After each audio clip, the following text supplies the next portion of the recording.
Hello. Hello, everyone. Oh. Are we live? It says we have excellent connection, but the screen is still black. All right. YouTube, don't let me down. Okay, no, we're good. Okay, excellent. Excellent. Hello, everyone. Happy Friday. The title should not worry you. The kidney stone is done, but people that were here, or actually were not here on Friday, because I wasn't here on Friday, that is why I didn't stream on Friday last week. If you missed me, it was because I was busy being in the ER, and I've mentioned it on a community page thing, and also on twitter.com. I was like, I just want to make sure people know. Just put it out there. Time for some weekly EV time, indeed.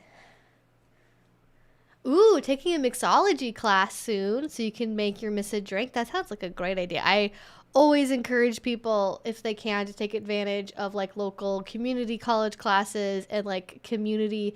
I think even libraries will have stuff and other community resource groups. You can find all kinds of stuff. Mixology is great, cooking classes, pottery, massage, the next time you get mailed a community college catalog that's advertising courses, look through that. You'd be surprised what you can find in there. But it's quite cold here, although I'm not sure it's as cold as it is other places in the country. We're supposed to be getting snow overnight tonight and then all day tomorrow. It is officially a 100% chance in the forecast, which I'm excited about, because we usually get about one weekend of snow here a year. This seems to be our weekend this year. What's on the microphone? This is, it's a ceramic gingerbread guy. I got this at a local craft fair. Thank you for your work on the Manosphere and the Red Pill. Those communities are so dangerous. Thank you. I am planning to make a follow-up video, kind of. So I have just to let you all know what's cooking in the Evie Lupine content kitchen. That's a terrible way of saying that. I have a couple of longer-ish videos that they're not really covering that same thing. I feel like they're kind of related. I didn't do them intentionally. There was just a lot of stuff that came up back to back to back in December for some reason. I'm like, oh, I gotta talk about that. So I saw a study about incels on dating apps, and so I have a video on that coming out on incels and the Manosphere and dating apps and the research around that, which hopefully will make everyone that is leaving comments about how I hate men and don't care about men's issues, will make them shut the hell up, because I do care about men. I care about men so much that I date multiple of them at the same time. That is how so much I care about men. I like them so much I'm polyamorous. Which I guess actually probably wouldn't buy that argument. They'd be like, the proof. Honestly, more Manosphere people that are leaving shitty comments on my video, they need to be coming at me with the good shit. I am an openly kinky, asexual, polyamorous woman. You're telling me there's not a gold mine of insults within that? You can't use the fact I'm polyamorous as proof that women are hypergamous and I'm delusional and denying my own feminine nature? Come on, give me it. I can handle it. I have a link to the ADL about the various pill communities and their features. Can I post it? You can post it. YouTube, you can just type the link in here. YouTube might automatically flag the comment, but I can approve it manually if you comment it. You just put it in there. But if it still automatically deletes it for some reason, let me know and I can figure it out. I saw a Fat Life joke which said polyamorous people are just normal people with a dating kink. Honestly, I am shocked I have not heard that joke before. That is, it's right on the nose. Yep, no, that. I'd say that not true for me necessarily. I feel like I say stuff like this a lot, but I don't really mean this in that there's there's only two kinds of people in the world. But as a tongue-in-cheek thing, there are two kind of broad schools of approach to polyamory. And one is people that date all the time and are like, they love dating. That's their favorite thing. They're always going on new dates, always on dating apps, always looking for new people.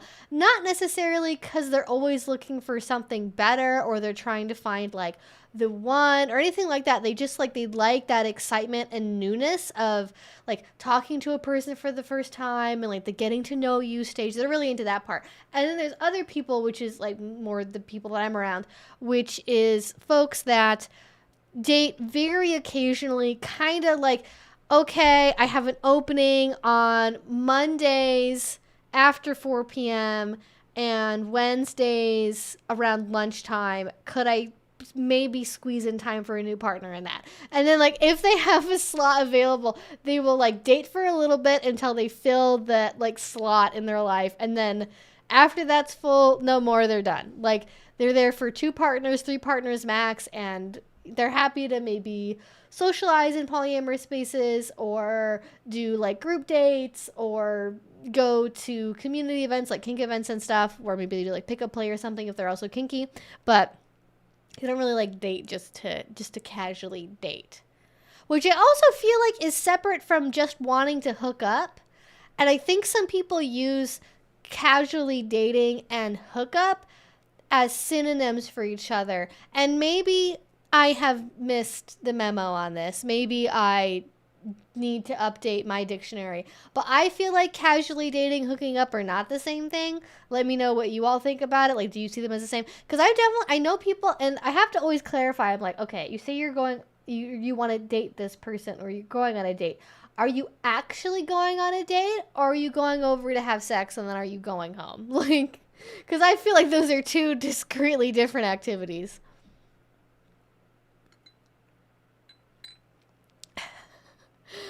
Evie getting hate mail comments in her responses. Try harder, guys. Come at me. Gotta love how Evie gets sassy like that. Don't let these people get you down. I'm not down about it. Like, I'm kind of, so like I said, I'm planning to make a follow-up video to the video currently made. I didn't even say the second one. I got so distracted. Okay, wait. It's been a minute since I've strummed. So let me just go over the baseline here for a couple seconds. So this is a live stream. It's an 18 plus only live stream. We talk about kink, BDSM, dating, relationships, pop culture topics, social media happenings, and we hang out, have a good time, and we have a nice little bunch here, and we're here to support each other. And usually what happens on these streams is you guys ask questions and I answer them, and the community responds, we share our thoughts, and we have a just a lovely evening together. And we do have just some very baseline things to know. We have rules and an FAQ down below. Pretty basic stuff. Don't spam the chat. I answer questions in the order they come in, so it's always better to be early and ask early because I'm much more likely to see it. If you want to jump up to number 1 in the priority queue, you can use a super chat, which will appear over here and highlight your message, and it's very beautiful and fancy and lovely. And then I will answer it right away. But other than that, just be respectful, be kind, listen to the mods, listen to me. If it's something super personal, I probably won't answer it. But outside of that, just fair game to ask about whatever you want, and just be polite. Don't spam the chat, and that's really it. And like, I don't give medical or like mental health advice. I guess technically me talking about having a kidney stone may construe giving medical advice in a certain lens, but I'm not going to tell you what you should do if you currently have a kidney stone. I will just talk about my experience having one and what I went through, just in case anyone's like, what's that about? Because I was horrified going into it when I thought I had a kidney stone at first, and I was like, it was dawning on me that's what was happening, because everyone always says that like kidney stones are the most painful thing you can experience next to childbirth. And when you've heard that for 25 straight years of living, you're like, oh, well, this is about to be a terrible evening. Like, unless you're on a show where it's like, oh, there's like a TLC show or something where it's like, I didn't know I was pregnant. Like, unless you're in that scenario where you're not expecting to suddenly be in labor. Like, if you're going to have a baby, you at least have like several months to prepare mentally for that process and like take classes for it and like watch YouTube videos about it. Whereas like, if you're in the process of having a kidney stone, you're just like in there. It's happening. You don't really have any choice but to accept it, really.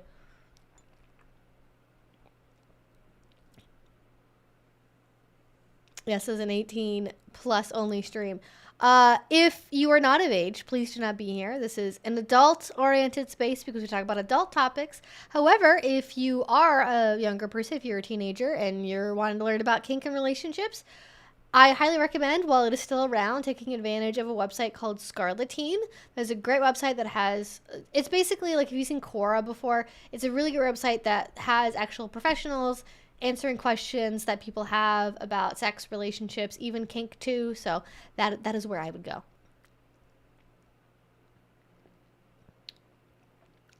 I guess the takeaway is that childbirth isn't that bad.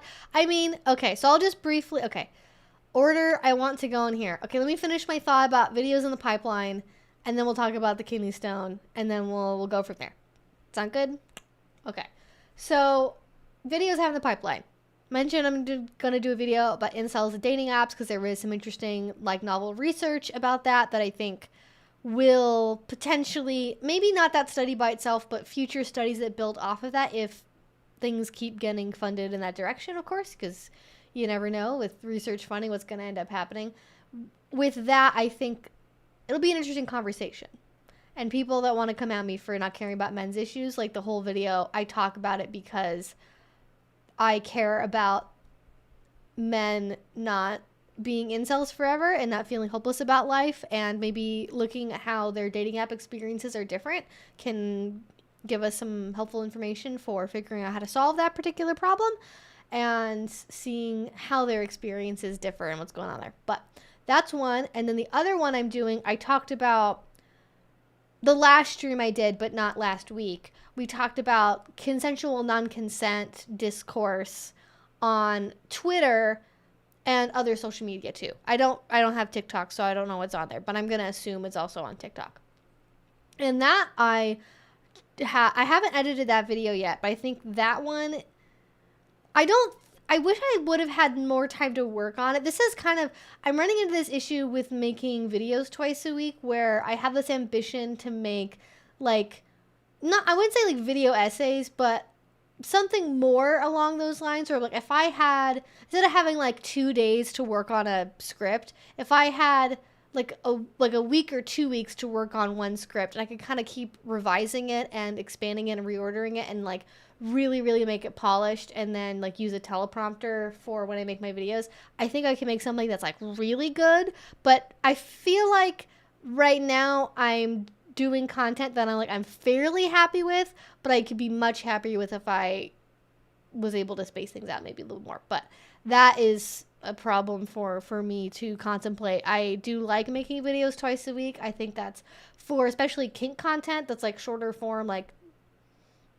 29 minutes and under, that's a perfectly reasonable pace. But when I'm doing more ambitious stuff like the Manosphere video I made earlier this week, that definitely could absolutely not do twice a week. That took me by itself just a whole week. So that would not be possible for, at least if I want to maintain my sanity.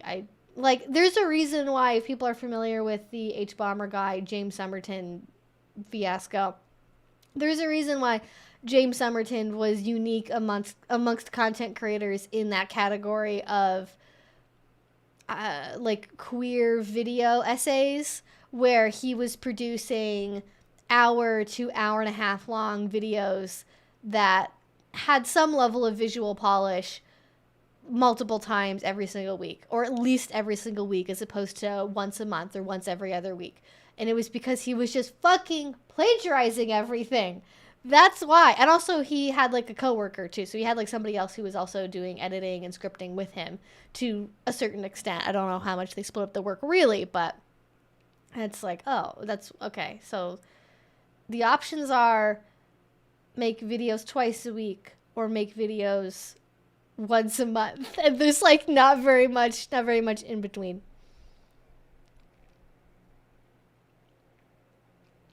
After seeing the video notes / script, it sure looks like a video essay. So thorough. Thank you. It was a lot. I don't even know. I think honestly, the video that I made for the Manosphere, the scripting for that one, it involved a lot of research, but actually what took more time was making the graphics for it.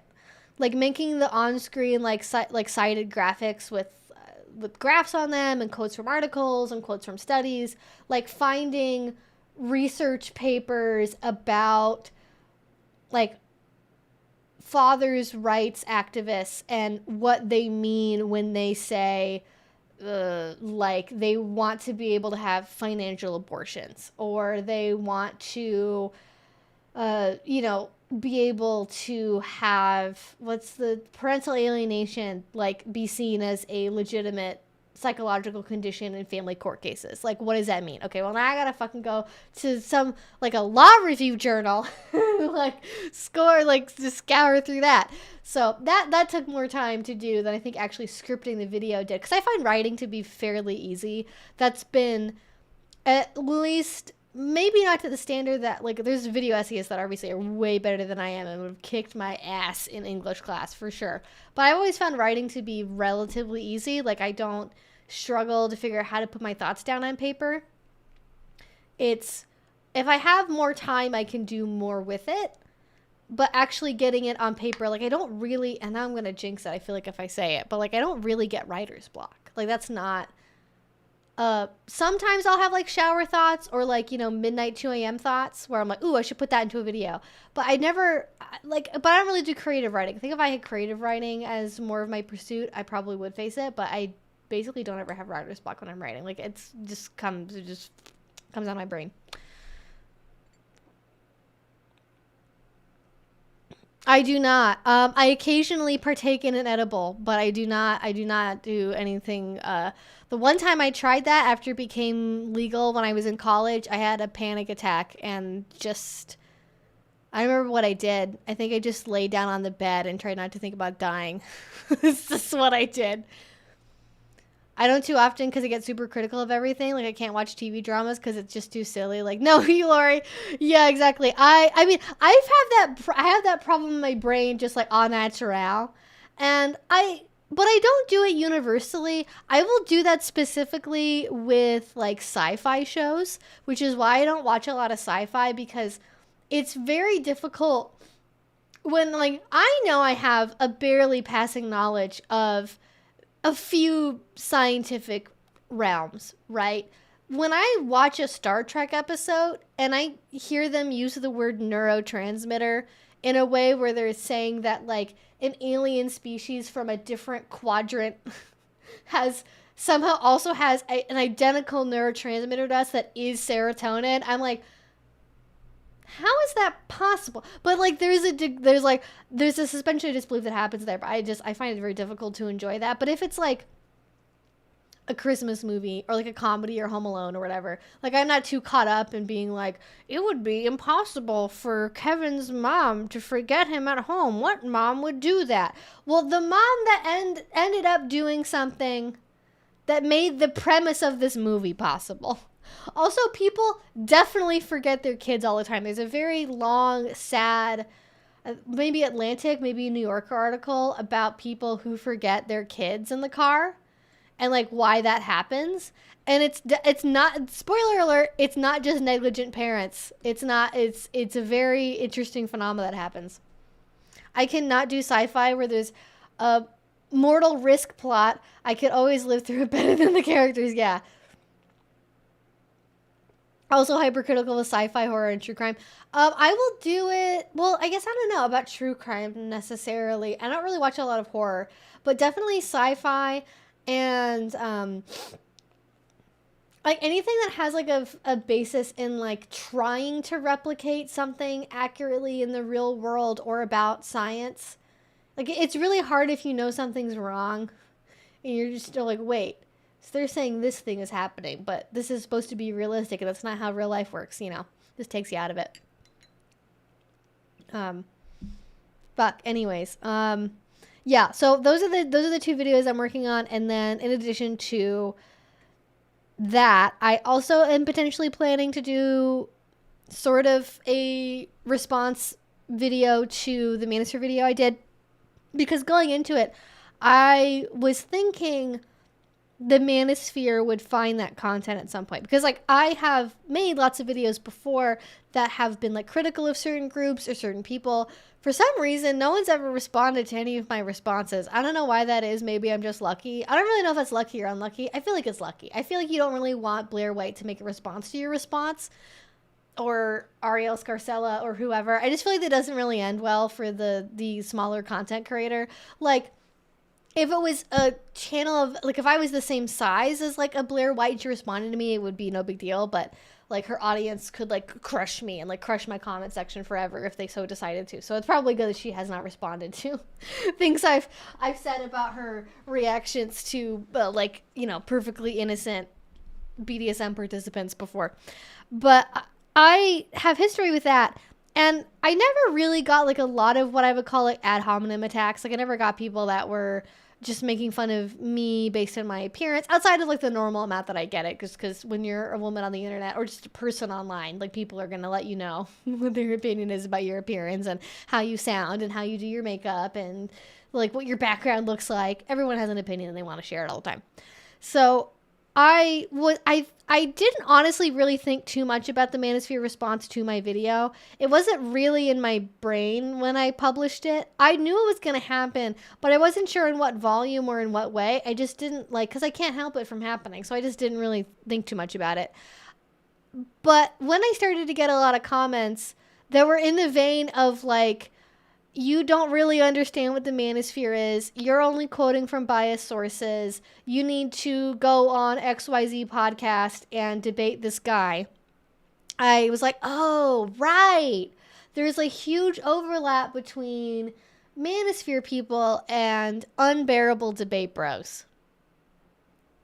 The normal amount for being online. I feel like in a polite society, yes, it should be 0, but I'm calibrating based off of, like, you know, I'm grading on a curve. On the internet, on the score for the internet, it's a normal amount, you know. It's very annoying, but I can't really help it, so I try not to worry about it too much. You definitely seem to have some of the best luck in the world to have never dealt with something like that before. I mean, I don't really make, like, if my channel was making response videos to people, like, if every week I made a video where I responded to a specific person, it would have to happen at some point. But I think it's so rare, and also because my content is so niche, I just feel like it doesn't really get a lot of attention. Like, if I was a more general, like, political person or, like, a news person maybe, or something like a drama, like, commentary YouTuber, maybe that might happen. Just because that probably gets people's attention more, but I've been lucky as far as that has been concerned.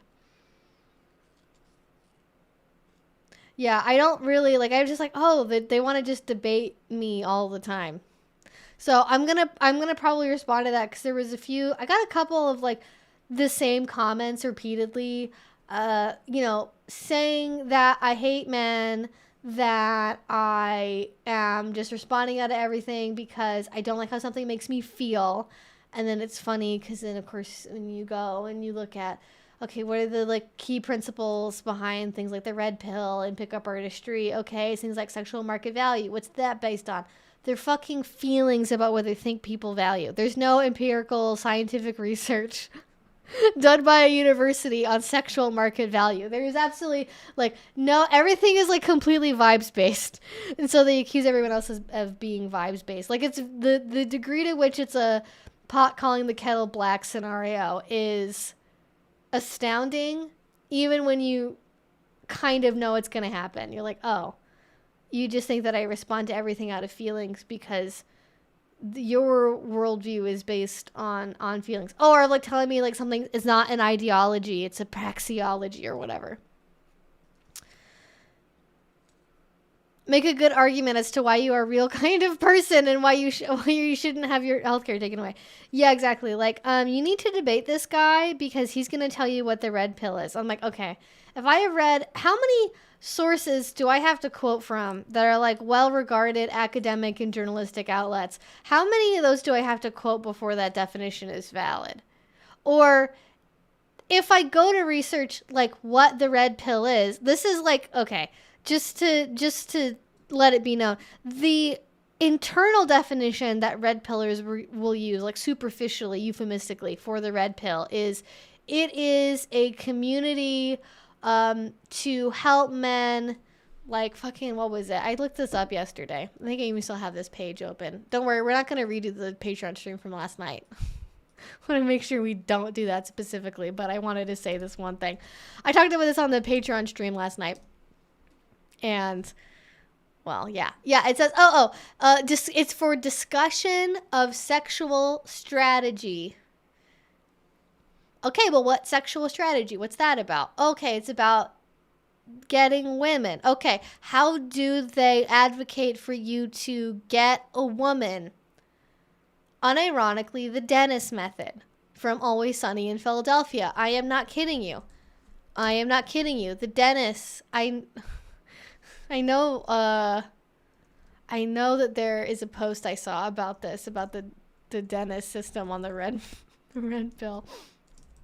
Somebody unironically being like, this is a great model. Yes. Oh, no, wait. This is on... Let me see here. Yes, continue. Is it still there? Oh, somebody deleted it.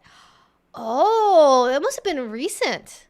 I definitely saw it. Okay, so there is a popular post on the red pill that is how to use the Dennis system from Always Sunny in Philadelphia to get women. So... that is why it is a fucking trap to debate certain ideologies because they're not... You have to look under the hood to truly understand what they are advocating for. Because, sure, if what you say you want is you want to help men navigate dating or like sexual strategy, that by itself is fairly innocuous. It's how... it's like...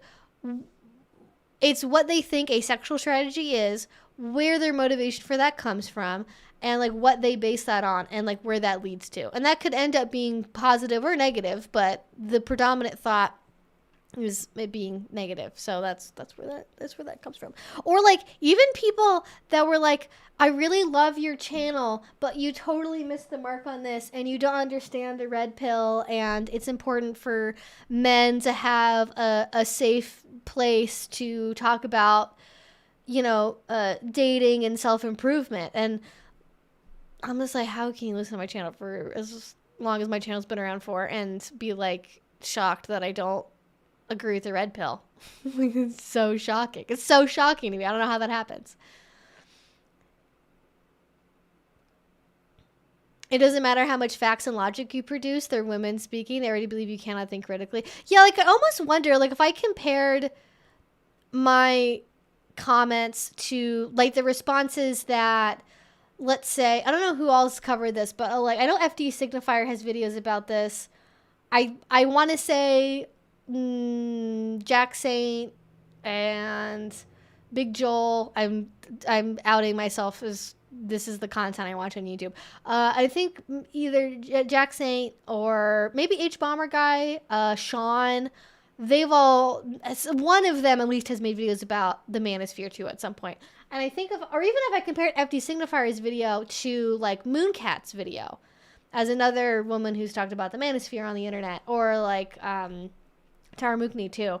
I think all of like the female content creators talk about this get a very different response from male content creators. And this is the issue, is you cannot facts and logic your way around these discussions because they don't actually have facts. They have conjecture based on their worldview that they have used to construct bullshit made up facts that are not based on any kind of empirical research or evidence. So they don't really actually have facts. They have feelings that they have contorted into, they've shoved into the mold of logic to make it seem like it's logical. No, he made a video about the Manosphere. No, FD is definitely not the Manosphere. Oh, no. Though I think like a lot of young men go through a period where they get close to it and they turn away from it, or if they were younger, they may have gone that direction, because it just simply wasn't around in the same way when they were younger compared to like people for these days.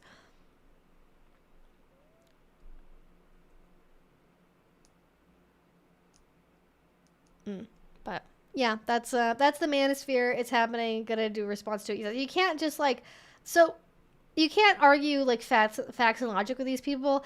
The point is not to convince the red pillars, but to communicate to the audience. Because if you haven't interacted with this subset of people before, it can be very seductive to hear some of their arguments and kind of, you think people are like you. You think people generally have similar values as you and ways of doing things. I think not just on like a surface level of like, yeah, we're all different, but if we are somebody that acts in good faith and communicates things honestly, we are more likely to believe that other people around us are doing the same thing. So if you see 10 comments or 100 comments that are all saying she doesn't know what the Manosphere is, she is acting from her feelings, this is what the research says, just this is facts and logic, blah, blah, blah, you need to debate this person, that can seem like, oh, maybe they actually have a point. And so the idea is not really to communicate to the red pillars, but to communicate to other people that are onlookers that are like not in the red pill or neutral about it or kind of just starting in that direction to maybe get some ideas corrected for the record. But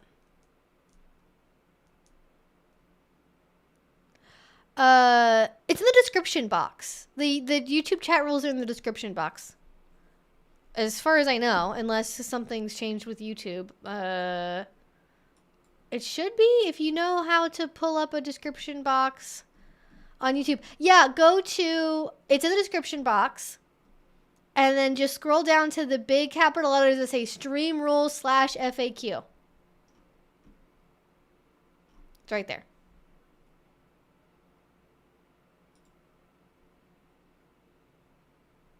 But it's pretty easy. Just be respectful. And let me get into answering some questions. Has it started snowing yet?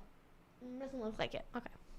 I'm on snow watch right now because it's supposed to snow here, and I'm pumped.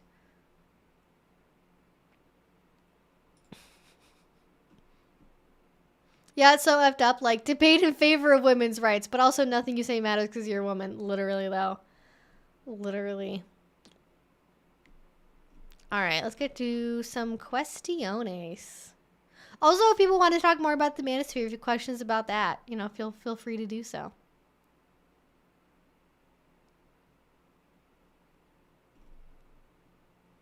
Yes. No hard feelings to any minors. If you stumble upon me, I get it.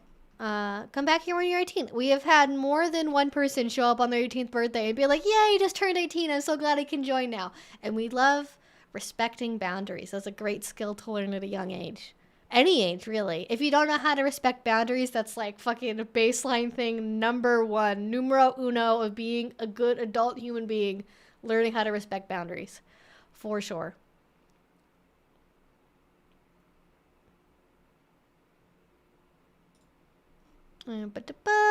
Yes, cold days. Gotta make yourself warm. I got my tea. I feel like it got cold faster than I'm used to getting cold. I don't know. I gotta reheat it. Do that later. My husband has been, oh my gosh, and has also had a kidney stone. He says that he'd rather be shot again than deal with the pain of a stone. It's no joke. Yeah, no, kidney stones are not fun. And I definitely would not want to repeat the experience. I was relatively lucky. I had what would be classified as like a small kidney stone. I think if I had like what would be classed as a large kidney stone, it would have been very bad. Like it would have been very bad. It was bad enough even just having like a relatively minor stone. Not looking to repeat it though, so we're having multiple liquids. Question. Super early, but any thoughts on knowledge or on sadistic massage? Yes, I have lots of thoughts on sadistic massage. In terms of how to do it, I mean, there are so many resources now for self-taught massage, and especially because we're coming up on Valentine's Day here. It's going to be this time next month, going to be Valentine's Day. Definitely look out for like couples classes on massage. I remember I lived in Seattle. I haven't looked for this in Portland, so I don't know how common this is other places. But in Seattle, I definitely remember finding massage therapists that would also teach couples massage. That might also be something you have to, I know with massage therapy licenses, there's different states obviously have their own way of handling that, and how you can become certified to like teach people like basic massage. Like, that's a whole other process. So I'm not an expert on that, but you can find massage therapists that will teach small group classes or individual one-on-one or couples classes for massage, and then you just tell them that you want to learn how to do deep tissue massage because you do a lot of weightlifting, or you have a lot of really intense pain, or just like you like that level of sensation, and you can take that skill as a baseline and then convert that into sadistic massage. What counts as a sadistic massage is variable, I'm gonna say. To me, I think you can start from that as just a sadistic massage is when you're doing a really, really, really intense massage that is still meant to be beneficial for your muscles, but is very firm, has a very deep level of pressure, and it's meant to suck, you know? You can also look into, this is maybe more advanced if you really want to take some time to get into this. You can also look into like Thai massage or assisted stretching massages. And I love receiving that style of massage. It's my favorite type of massage to get. But it's a style of massage where you're not just like kneading into the skin. The massage therapist is actually moving your body and using your body parts to and using their body parts to help you stretch into different positions to help relieve muscle tension and to help, increase blood flow and relaxation and all of that good stuff. So I think that definitely has a lot of potential to get very sadistic, especially on, the hamstrings, the glute muscles, the lower back, places where people tend to get very, very tight and very stiff. Also, good old-fashioned pressure points. Doing a regular massage and then just digging into a pressure point every once in a while. That'll keep them awake during the massage too. And then like anything pinching, claws. You can do things that have like a tingly, like warming massage oil too. That can definitely amp up the experience. Cupping is a form of massage and also can be quite painful. I don't have experience using suction cups on my own body, like the plastic, like the ones you can buy on Amazon where it's the suction style massage cups. Those ones are very beginner friendly. There's no fire involved or anything, so they're pretty easy to just kind of like pick up and go. I don't know how intense those can get, having not used them on myself. Fire cupping can definitely get very intense, either like because of like how long you're leaving the flame in there. It's harder to, with a fire cup, unless you're really good at it and you have a lot of practice doing it, it's very hard right off the bat to be able to super accurately tell the level of suction you're going to get from a cup. But those can also be quite intense as well. Then also, if you put down a layer of like massage oil, you can also glide the cups over it and over the skin, and that can help. Like, that was something I actually learned how to do in physical therapy, which I've been meaning to actually get a kit for, because you can even just get ones that are like handheld suction ones where you squeeze them down and then they expand, and you can use that to work on lower back, glute muscles, arms, anywhere you want to use them. Nipples, probably great overlap with like extreme nipple play for sure there.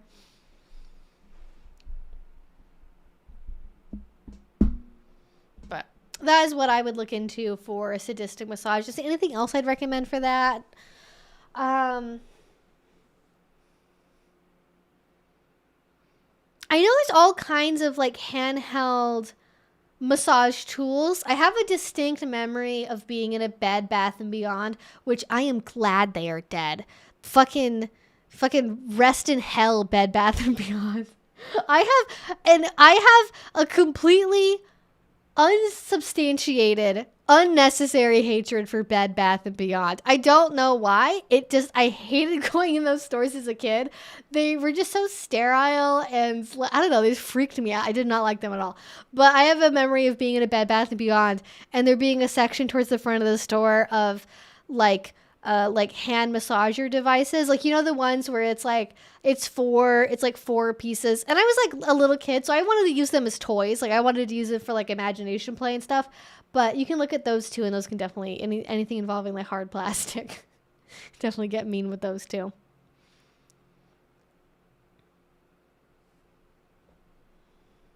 Whoop, whoop. What do you have against Bed Bath & Beyond medical roleplay feeling? Yeah, it's not that I have, like, I don't have anything that would make someone assume that I would hate a Bed Bath & Beyond. Like, I didn't have a traumatic experience in one. I don't like this sterile, like, Dr. Cold feeling. Also, their ceilings are really big, like, really, really tall. I just didn't feel comfortable being in them, and I despise them. I feel like anytime I went in there as a kid, I feel like we were in there for like 3 hours and I was bored out of my mind. I did not like going in Bed Bath & Beyond. Even as an adult, I still did not like going to, like, either once or twice I went in one as an adult. I did not like it. I liked it a little bit more, but it was not a pleasant experience. But I don't have it's not anything like it reminds me of a terrible experience I had. The vibe was sinister and I didn't like it. The vibes were off in the Bed Bath & Beyonds.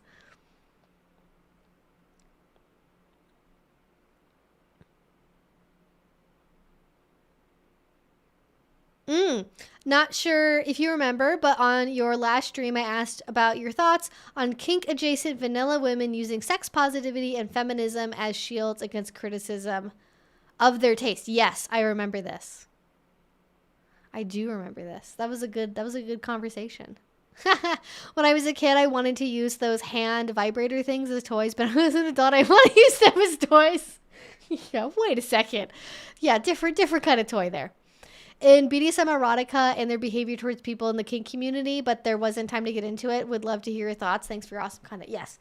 Okay. For the sake of going in order, I mean, I guess that was from our last stream. So maybe let's talk about that one actually, because you're right. I actually still have my list here, but it was such terrible chicken scratch that I can make out. I think the word livestock is in there. I wrote that down. I can read it, but like from here, it's just like, you know, not quite doctor writing, but pretty dang close. Too many people in the Beyond department. That place is creepy. Yes. Okay. So vanilla adjacent women, and well, I feel like I feel like we talked about something very similar to this, and we did not talk about this exact thing, unless we ran out of time for it. Shoot, give me 1 second. Let me scroll. Where? Oh, did I close that tab? I'm trying to be able to scroll up in the chat here. I normally have a separate window for that, but I apparently did not actually have that open anymore. I tabbed away to look at the fucking red pill subreddit because that's what was important, clearly. Oh, well, that didn't actually save it in my comments. Oh, that sucks. Okay, I'm gonna have to do it manually. I'm going to manual overdrive. It's a very specific niche SpongeBob reference for people there. Okay, so okay, I understand why you did not like Bed Bath & Beyond, but do you like Yankee Candle? I don't know her. I've been in a Yankee Candle store once as an adult. So I don't know what I would have thought about it as a child. I'm like pretty sure I liked going around to smell the different candles. I'm pretty sure that was good with me. I did like going in Bath and Body Works. That was probably where we met more. Oh, I think it's all owned by the same company.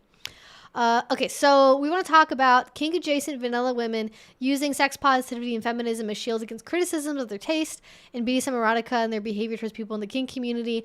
I think my initial thought about that is it's interesting to me that every community has like their own version of like hangers on and culture vultures, like people that you would think would know better and then proceed to not know better about their behavior because they seemingly admire something but then also have a distaste for it or some element of it and don't really want to be associated with it. What I have seen more recently is, depending on which Colleen Hoover book you're looking at, and I've never read one. I have seen Elise and Rachel Oates review a lot. I don't know what percentage of Colleen Hoover's complete body of work, but a good chunk of Colleen Hoover's body of work. And there definitely are some that get into like dark romance territory, which I see as currently being more popular in the market than straight up BDSM. And what I have seen from the reviews I have read of Colleen Hoover's books is there's this weird backlash. And this I remember talking about during that last stream. There's this backlash to Colleen Hoover's books towards kink of like, well, I know your last girlfriend had all this crazy stuff she was into and I can't do all of that. And then like, you know, the main female character being able to come 50 times in a row, you know, just from their being kissed by a partner and like how much better and wonderful they are.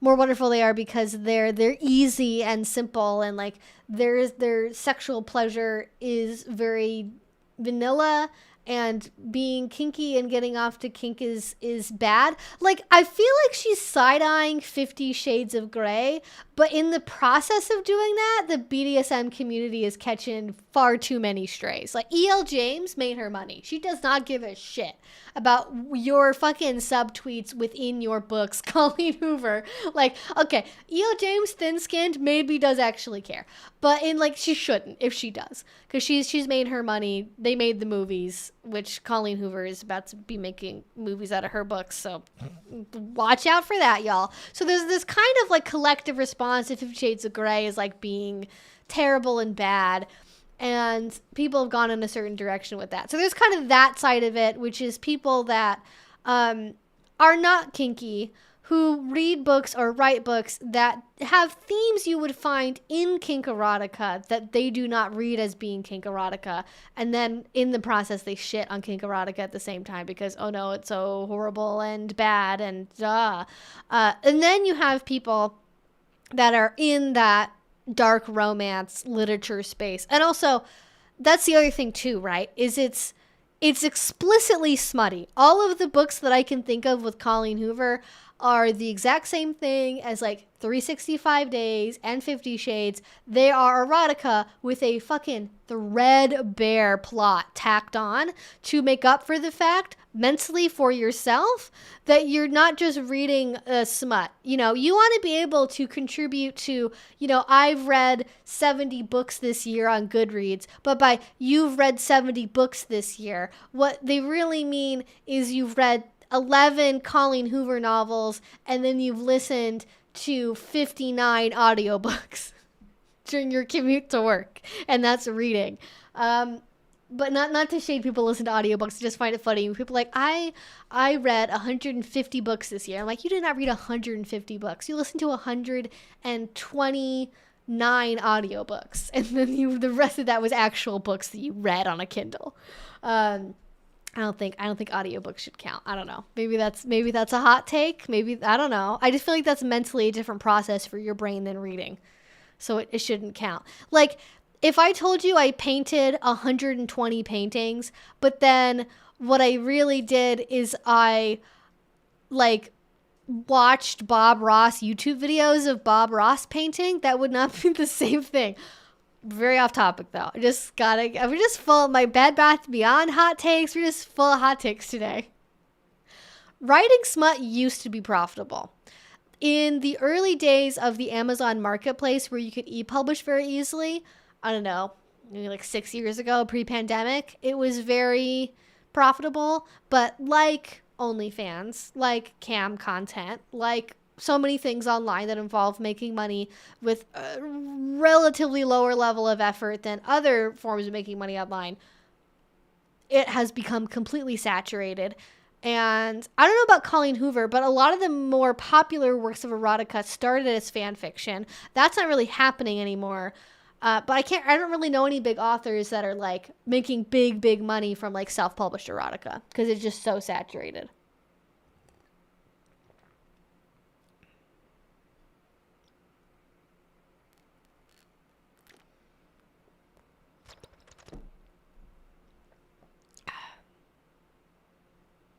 I can't audiobooks as books because I'm neurodivergent, can't read them. Okay. Exception. Okay. If you cannot read because you are blind or you are neurodivergent and like you like actually reading does not work with your brain, perfectly fair to listen to audiobooks because that's like your option and have that count as reading books. I just don't like it when people brag about reading books when they've just been passively half paying attention to an audiobook while they've been doing like, you know, 5 other things on their phone at the same time. Like, I feel like that's not like, I feel like when you're in a book and you're engrossed in the book and you're really focusing on it, that's very different than like multitasking while passively listening to an audiobook and like maybe you're like, I feel like you remember less of it. I don't know about ASMR. It's very popular on YouTube, but I don't know, like I have no sense of like how saturated ASMR is as a market. I have no idea.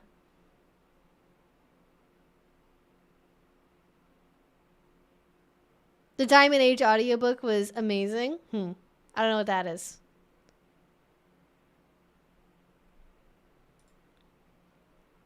Like, is it good to have the information in your brain from an audiobook? Yes. I don't think that's equivalent to having read a book.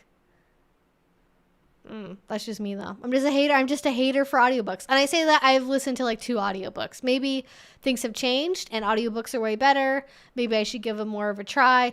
I tend to listen to YouTube videos and not audiobooks. So, but I know what my habits are when I listen to YouTube videos. And I definitely, if it's a good video, I will re-listen to it multiple times to make sure I really get the point, because I know when I'm working on other things, I'm not paying as full of attention to the subject matter as I would, you know, what if I was just like sitting and like reading a text version of the video.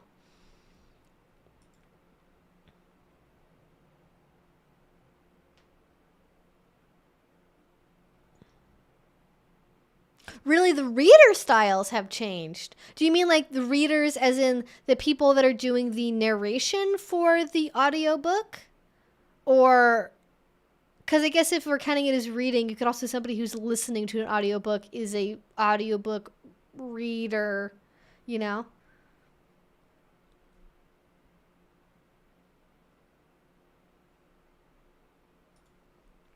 But that's my hater opinion about audiobooks.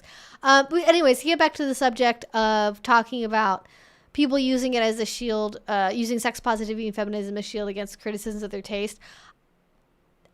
Let me know if I'm wrong about this. My feeling about what you're saying, I think what you're getting at is people that they're vanilla, they're sort of close to kink. They like reading kinky erotica or dark romance that they deny is erotica, but really, y'all know you're there to read about them hooking up. And when people critique their reading habits and like, no, I mean not their reading habits, but like the nature of what they're reading and pointing out that maybe it's like bad representation of kink or a bad representation of a dominant or a submissive or like, who knows, anything on down the list, right? And they go, well, but I'm an empowered woman and this is what I want to read and it's all fine because it's just a fantasy and don't shame me. Don't be so judgmental. Why is the kink community gatekeeping? This is why people don't like kink, blah, blah, blah, blah, blah, right? I definitely have a sense that even just from reading reviews of like, because when I look for erotica, like especially if I'm going to be making a YouTube video about it and I'm going to be talking about erotica for like here's like 4 kinky erotica that I've read or something, I look for books and series that as much as possible are by people that are kinky and by authors that focus on like kinky romance novels or kinky erotica novels in general.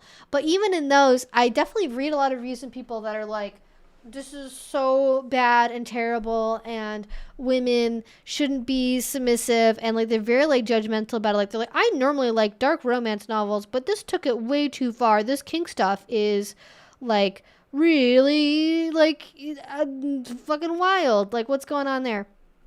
And I find that to be very interesting because if for people who are maybe listening and are not familiar with the tropes of a dark romance novel, Colleen Hoover is definitely like the baby waiting pool entry point, except for maybe like Verity, I feel like is, from what I remember hearing about that book, is maybe more intense than some of her other books, but that's sort of like the baby waiting pool of dark romance, because a lot of them end up involving like at least one scene of SA, usually some dubious consent involved in there, lies, manipulation, deception, people pretending to be someone they're not, people, lying about their past, all sorts of things like that, cheating, at the very, very least.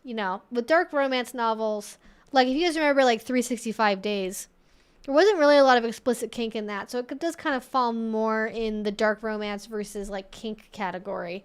Like it can get into like kidnapping, brainwashing, people falling for their captor, people, I don't know, being like physically like abused by someone in like a domestic violence context and like still being in love with them and romanticizing that fact. And then people call them out, and then, well, okay, I think there needs to be a separation between calling specific people out for their personal interests versus talking about how, in general, the themes of the books and audience responses in general to books are something that is worth discussing. Because, yeah, if you are going to read books where the whole point is you read about someone who got kidnapped, falling in love with their captor, and having lots and lots of very hot sex,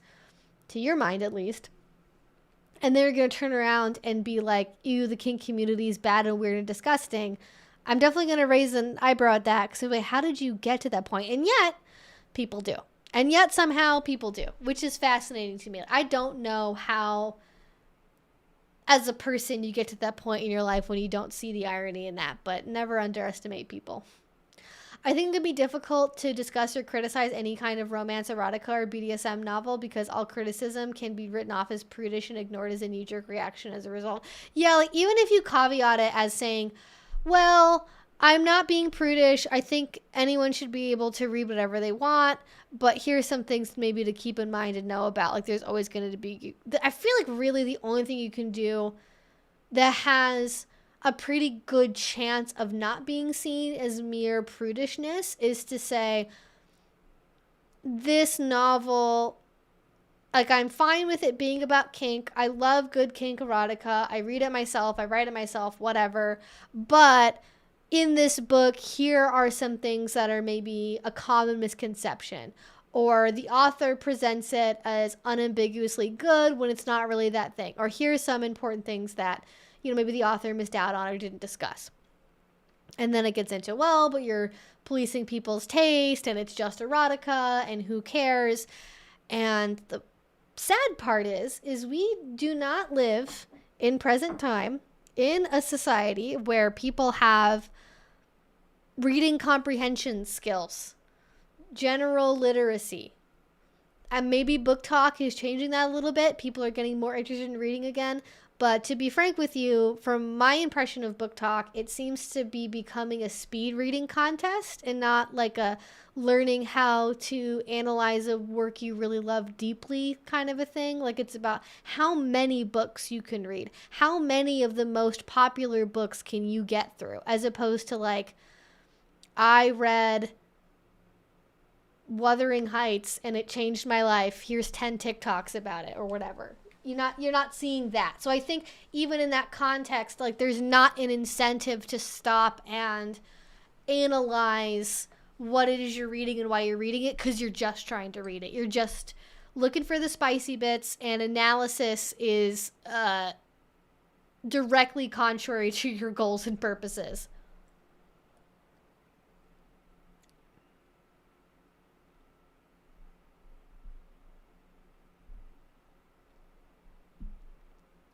I analyze books and read through them at my own pace. That is the way to go.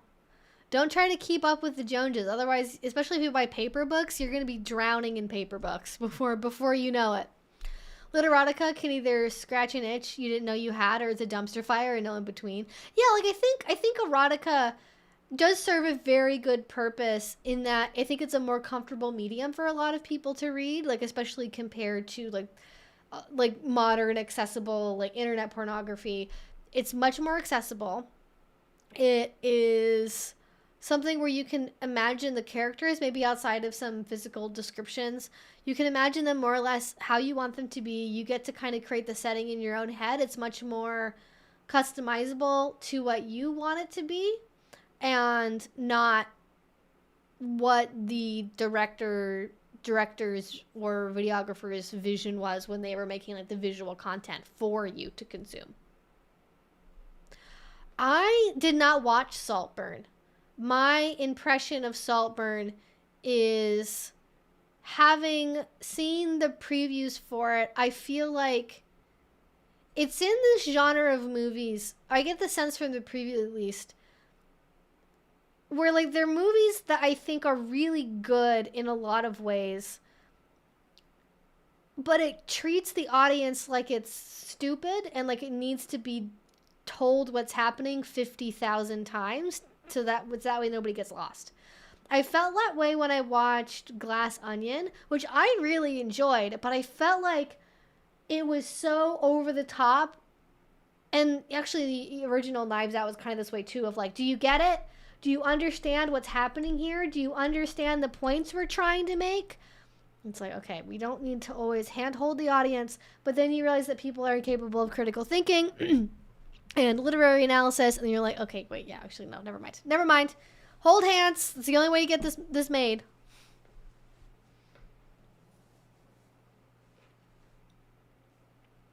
One of my favorite booktubers ripped my favorite series to shreds, LOL, and she wasn't wrong in what her criticisms were, but I still enjoyed the series. Yeah.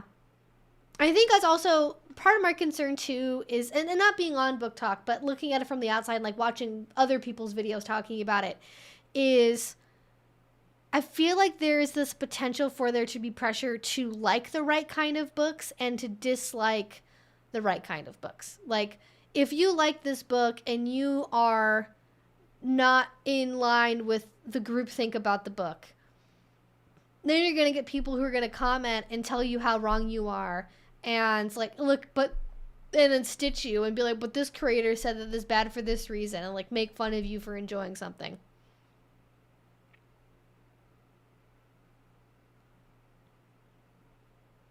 It's hit or miss. Lots of good context and Easter eggs / foreshadowing. So I kind of, maybe it's just kidding. I kind of get the first or second time, but had to really good things if you look into it. Our Co of Our Own has a large kinky community, and that's quietly growing. That's good. I'm glad they're somewhere. That's excellent.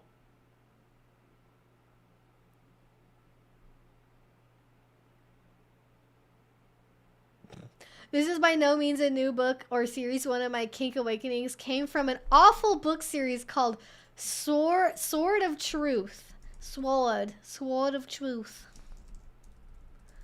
That sounds like a euphemism for something. Oh! Okay. It's a Terry Goodkind novel.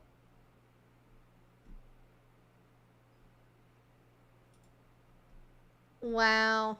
Oh no. Fucking first thing on the Wikipedia page for this guy. He was a proponent of Ayn Rand's philosophical approach of objectivism, made references to Rand's ideas in novels and his works. Oh no. Well, can't say I'm shocked about that. Can't say that that would be shocking to find out. Wow. Wowsies. Librarian here. Ooh, librarian insight.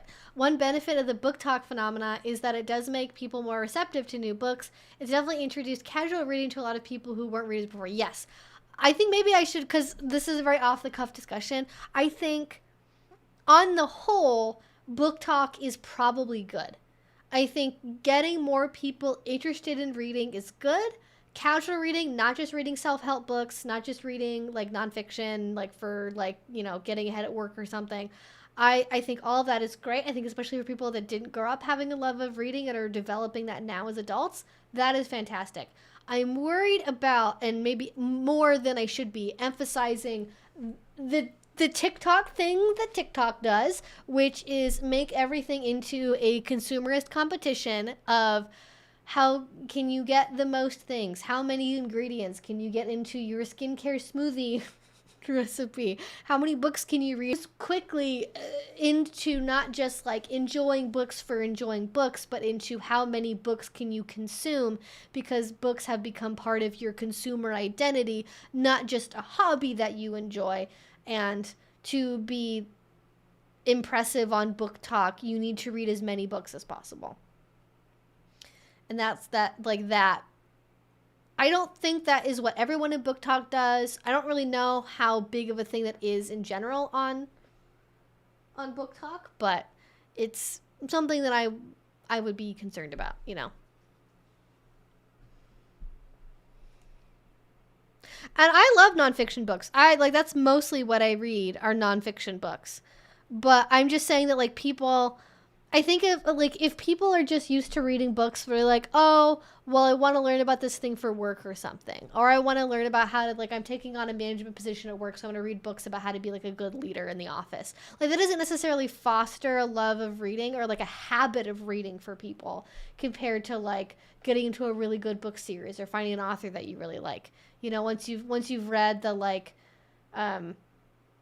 Thinking Fast, Thinking Slow or whatever. Like, you know, those kind of like Oprah Winfrey, like top of the like book list, you know, everyone gets it as a Christmas gift books, you know, the what I would call like one and done books, where you read the book on that subject and then you just move on with your life. And it doesn't develop a habit of reading. It's like, oh, now I learned about that. And then, you know, I don't know if that makes sense. Then again, I read like every nonfiction book published about kink, so.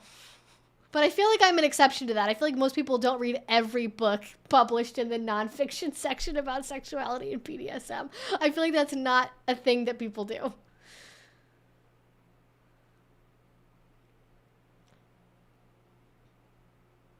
Though BookTok is very much fetishization and sexualization of characters and types rather than, yeah. Oh, like, I don't know. Oh, okay. You know what is very fascinating to me is like the phenomena of shipping. I was never really into like shipping communities. Like cause I'm asexual. Why, like it did not occur to me to invest emotional energy into like shipping fictional characters together with each other. I was like, what? Like, I get it, but also not for me. So I was not very aware of it. But people who are anti-shippers, what's going on there? What is like I literally saw something that said that that pro shippers don't deserve human rights. That pro shippers are the scum of the earth and are all rapists or something. And I'm like, I don't know how serious all this is, but I am very worried about like people that, I don't know, I feel like we thought the messaging was obvious and contextual. And then, again, repeat back what I just said earlier about people not having critical thinking skills and the ability to analyze literature. People heard conversations online about the importance of consent, and their poor little brains got very, very confused somewhere. And they went, oh, okay, consent is important. Consent is important. I am reading about these fictional characters having sex, but they're characters. They can't consent to me reading about them. And oh my God, well, they're teenagers in the original book, and I mean, yeah, the author of this fan fiction aged them up to be adults, but like, you know, oh my God, the pro shippers, they're all predators. My God, and then everyone has a fucking panic attack about it. It's the fact that minors and pro shippers both have a habit of going into each other's spaces. And, oh, yeah. I mean, that's like the classic fucking repeat ad nauseum for like every community. I remember that being a huge problem on Tumblr with DDLG and CGL community people and like kindercore, like cute aesthetic accounts. And this is why I have the big old 18 plus only rule right there, because I don't want to even get close to messing with that.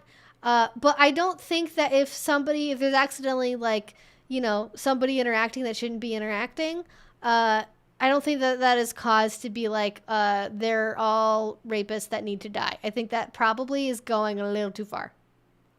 It's all over Tumblr again. Well, Tumblr is back, baby. It's so back. It's so back, y'all. Anti-shippers claim fictional characters can't consent. Obviously, they are anti-Rule 34. Yeah, exactly. No porn. No porn online. Bad. Wrong. Anti-shipping is referring to a very specific type of ships involving... Oh. Not to say that justifies the harassment. I mean, is it? I mean, I guess that's not obvious from the title. But also, like... I'm sorry. I'm just... If this is the Crusades, this is the hill you're gonna die at. I gotta be honest. I'm failing to see the importance of harassing people that are probably teenagers themselves, writing fan fiction about other teenage characters. Like, I just don't get that. And like, even if it's an adult and they're writing like they're aging up the characters or whatever, like I just can't. Like, oh no. The written word happens. My God. Never get these people in the same room as a fucking, I don't know, any book. Not any book. I mean, I was thinking like Marquis de Sade. I'm like, what specific book? I don't know. Probably any Marquis de Sade book will probably be a very bad idea. Like, don't let them know about those books. That'll be a bad time.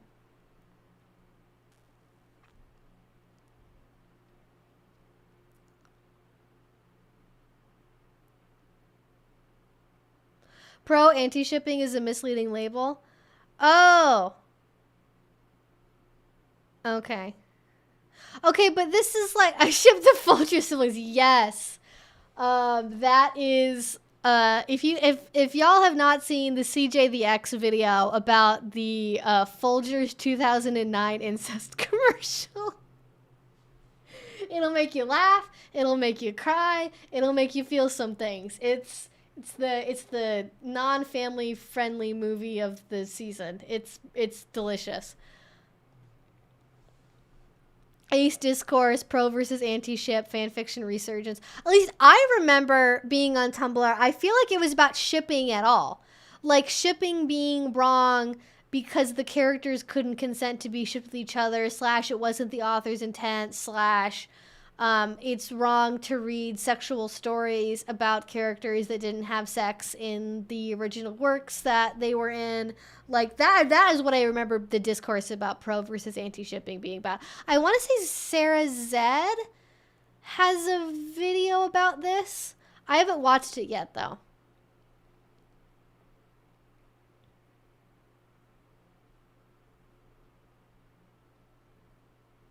Well, yeah, but also he lived hundreds of years ago and isn't around anymore. I just like, I don't know. I just can't, like, if it's in the written word and that's like where it begins and ends, I just can't, like, I feel like from what I have seen of the discourse, which has been involuntarily served to me on twitter.com, a lot of it boils down to, oh my God, it's wrong and disgusting to ship a 17-year-old character with a 20-year-old character. And I'm at the end of my 20s, and I just cannot work up the energy to, like, think about that as some kind of, like, cataclysmic thing worthy of a widespread moral panic. I don't know. Maybe I don't have enough information about this, but it's like, people are going to have fantasies about fictional characters. People are definitely going to write / think about these fictional characters doing bad things. Bad things, in your opinion. You're not going to stop them. And I just don't know. I don't know. Maybe I don't know enough.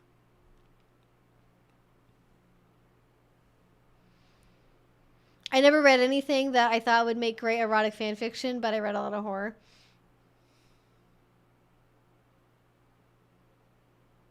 I don't know what that means.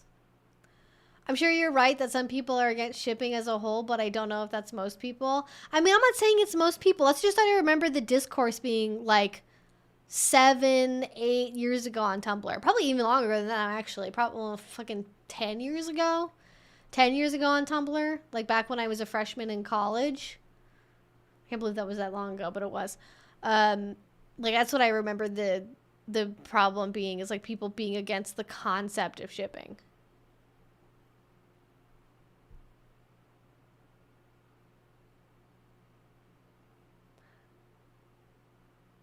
I don't know. I don't know. I feel like there's a lot of restrictions on, how do I say what I mean by this? I feel like I have seen a massive increase in general concerns about sexuality and a lot of interest in like policing other people's expression of their interests and fantasies, be that with shipping fictional characters or with CNC fantasies or with certain types of pornography or with certain types of erotica or with certain things that people express that they want to do in real life. And there's a lot of people that, I don't know if it's a lack of like good sex ed, or they were really sheltered and or they just like for whatever reason been taught to be like very afraid of certain things. I don't know. But there is a huge amount of fear around non-normative sexual expression that I think, to me as a kinky person, is concerning, because it's being treated as not just a difference in like personal morals, but like that like doing this is just wrong. People shouldn't think this thing. They shouldn't want this thing. They shouldn't write it down. They shouldn't talk about it with other people who are interested in it. They shouldn't it doesn't matter if it's just fiction or role play or doing something in the privacy of your own home. There are people who think that it just shouldn't be done because it's wrong, you know? Like, for example, with like age gap discourse, right? There's people that are like, oh my God, it's unthinkable that, you know, how, like, it's disgusting and pedophilic that, you know, you're 24 years old and you're dating an 18-year-old. That's disgusting and wrong. Given a lot of people that have that opinion are not even 18 themselves. So, they're still figuring things out. And that seems like a very big age gap, you know, whereas when you're well into your adulthood, it does not really seem that big. But I don't know. We just go back to the DeviantArt days, the wild DeviantArt days. Ain't nobody said shit. People that had like a sonic blueberry fetish. We just all fucking were like, okay, this is, everyone just zipped the lip and just stuck to whatever communities they wanted to be in. And they did not, like, you know what? Those people are just around and they're not my cup of tea, but that's fine.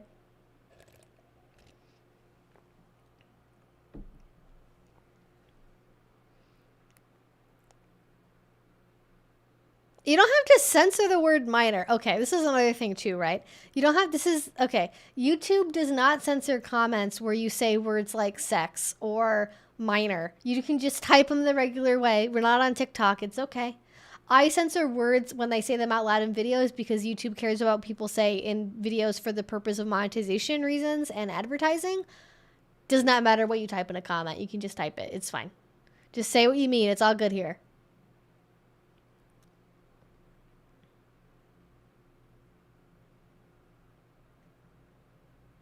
I'm just trying not to get YouTube to fight. Yeah, they don't care about what's in a comment. They care about what I say. But also they don't care about the word minor as far as I know. Also, I don't monetize my live stream, so that's not even a problem. But I appreciate the concern.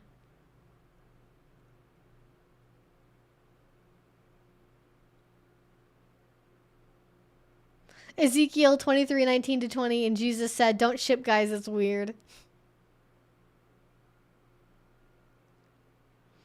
Exactly what he said. Everyone was like, wow, you know what? That man has a point. He said it.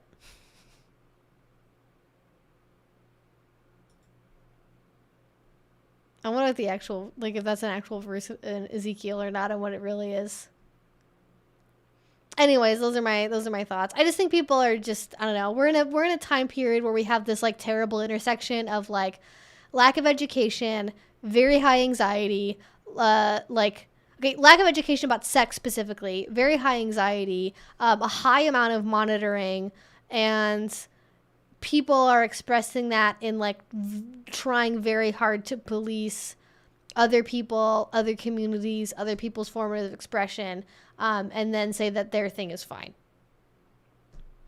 But, and I think that people reading dark romance and erotica fall into that trap as much as any other group does, in terms of getting critique from the kink community and then just dismissing concerns as, oh, well, you're just kink shaming me, you're gatekeeping, you're blah, blah, blah. Like, I can't, like, I don't know. Again, I just can't, like, it's just, I don't know. I feel like maybe this is naive of me.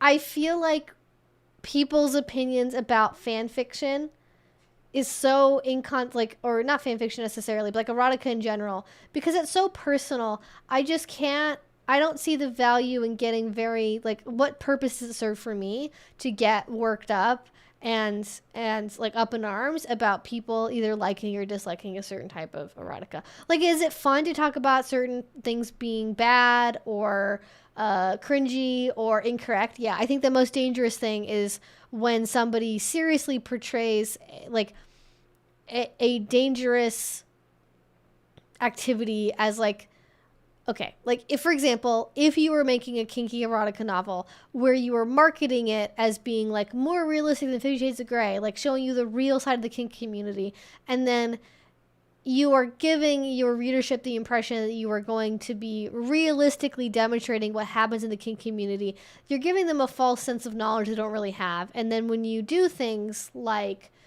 have a sex scene in public in the book, or you do a flogging where somebody gets flogged directly in the stomach and you just kind of treat that as like normal and sexy and fun, that's when I really have a problem with it, because you've led your readership in a false direction where, like, I think if you fully embrace it, just like, all right, we all know this is a fantasy. It's not for real. This is not a guide. This is just, it's for the lulz.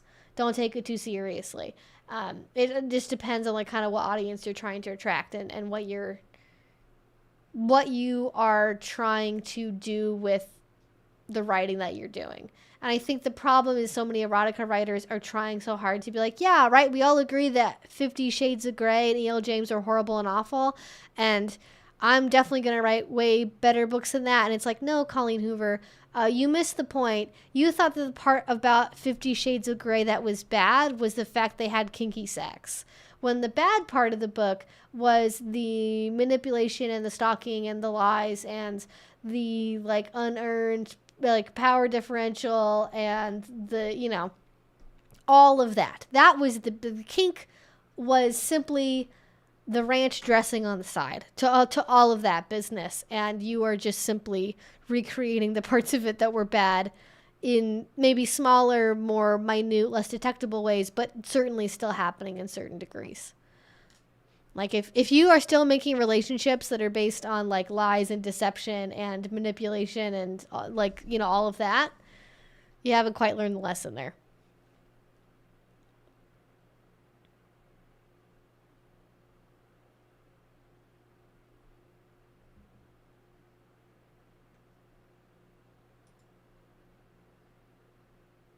Anyways, hopefully that gives you all my thoughts about kinky erotica. Oh my god. One of my favorite fic writers almost got banned because a teenager overreacted and reported them.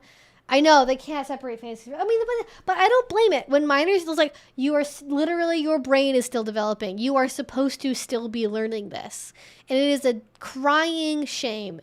I am very upset and sad on behalf of, on my own generation and pretty much everyone, but like especially the younger generation, I feel like there is this particular combination of lack of like secondary spaces, like third, like is it third spaces, third places, like not having their own like teenage spaces to go to, being monitored all of the time, being in a very high anxiety environment around high anxiety people all the time, not being taught certain things, being sheltered all the time, being on websites that are like up to the gills in censorship constantly, And so naturally, with all of that, the lack of knowledge, the lack of exposure, the lack of ability to talk to their family, parents, peers, trusted adults about things they see online or about sex that seems scary or seems bad or seems wrong, like, because so many people don't really understand any of this stuff, of course, even if a teenager were to go to a trusted adult in their life and say, hey, saw this thing online, it was really scary, like, is this something people really want? Like, the adults in their life don't have enough information to be able to tell them, like, what's real and what's not anyway. So they're just being failed over and over and over and over again. And even compared to when I was growing up, at least from what I've seen, I feel like a lot of sex ed is, like, even worse now than it used to be, because either for a lot of kids, because of the pandemic, it straight up didn't happen at all, or it's gotten defunded, it's gotten cut from the programming, they don't want to have it around, and even in, like, libraries are being removed from schools, and if the libraries are still there, they're getting the books, you know, taken away and burned. I'm surprised, honestly, I haven't heard too much yet about public libraries and school libraries removing content that talks educationally about human sexuality. I don't know how much of it was there to begin with, but I have to imagine that if we're not even going to be able to have a book that's a fiction book where I don't know, what are they, I can't think of a specific book they have a problem with that has an actual sex scene in it. Maybe like it's like Catcher in the Rye. It was one of the ones I didn't read. It was like Grapes of Wrath or Catcher in the Rye. I get those two mixed up all the time. I don't know, they're probably not really that similar. But I know there's books like that have been banned before, and they'll be banned again because of some of their lurid descriptions of certain activities, and even just sheer mention of it happening at all is offensive. And they just get failed over and over again. They're not given resources. And so, of course, when they come across a fan fiction or an original work that confuses them or seems scary and no one can reassure them about it, they're going to have a very negative reaction and assume that it's bad and that it needs to not be there.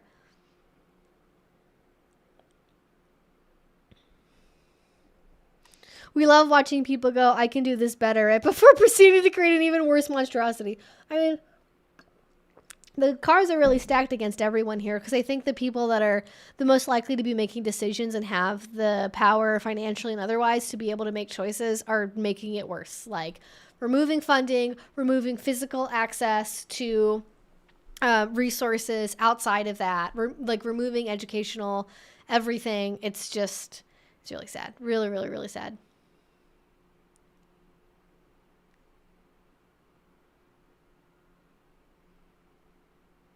And so many minors are taught to be extremely scared of sexual things, so that will also create the reaction. Yeah. I think there is definitely, I don't know if this is an overcorrection. I don't know to what. I don't know if maybe this is like connected to like discussion of sexuality in media and like how ubiquitous like sex is in so much media, like from commercials to TikToks to YouTube videos, all different advertisements everywhere. I don't know. And maybe people saw discussion of like how overwhelming sexuality in media is, and then went, the way to fix this is to make the children scared of sex. The end. If your concern is we don't want to spread STIs and we don't want kids to have premarital sex, the solution to that is to like, it's not to terrify them about any kind of sexuality. That's not gonna help anyone in the long term. We know this. We have actual research about this. If you are following a model that either does not teach kids anything or is abstinence only, you will have more teen pregnancies, you'll have more STIs. It's bad overall.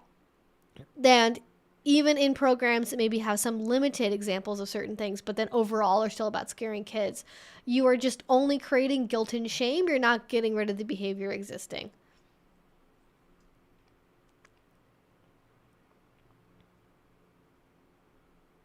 Yep, Florida got rid of the books. No more books in Florida.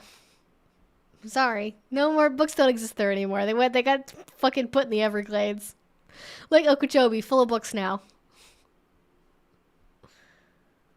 That was like the biggest tongue twister when I was a kid. That was like my favorite word during Hangman was to do Okeechobee. That was like my fucking go-to word if I could do a place name.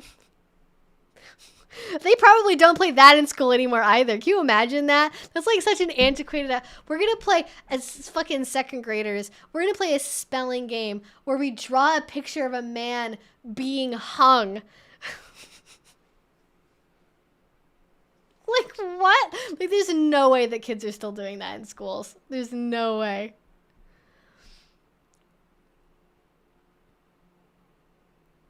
There's a decent bit of boning mentioned in Shakespeare stories. Shh, don't tell them. I don't think the Canadian education system has ever had an issue with those. Well, thank God. Just can't. Don't tell. Don't tell Florida. They probably don't like Shakespeare for different reasons. He's being hanged. I guess. Yeah. That just sounds wrong. He should be whatever. I don't know. Insert joke about Jesus being hung, I guess. The literal hanging man thing never really dawned on me, to be honest. Yeah, it literally kind of only hit me in the last day or two, and I was thinking about it. And I was like, I mean, it is literally a picture of a guy being executed. That's like... I didn't really think about that as a 7-year-old, I gotta be honest. That was not something that was in my brain.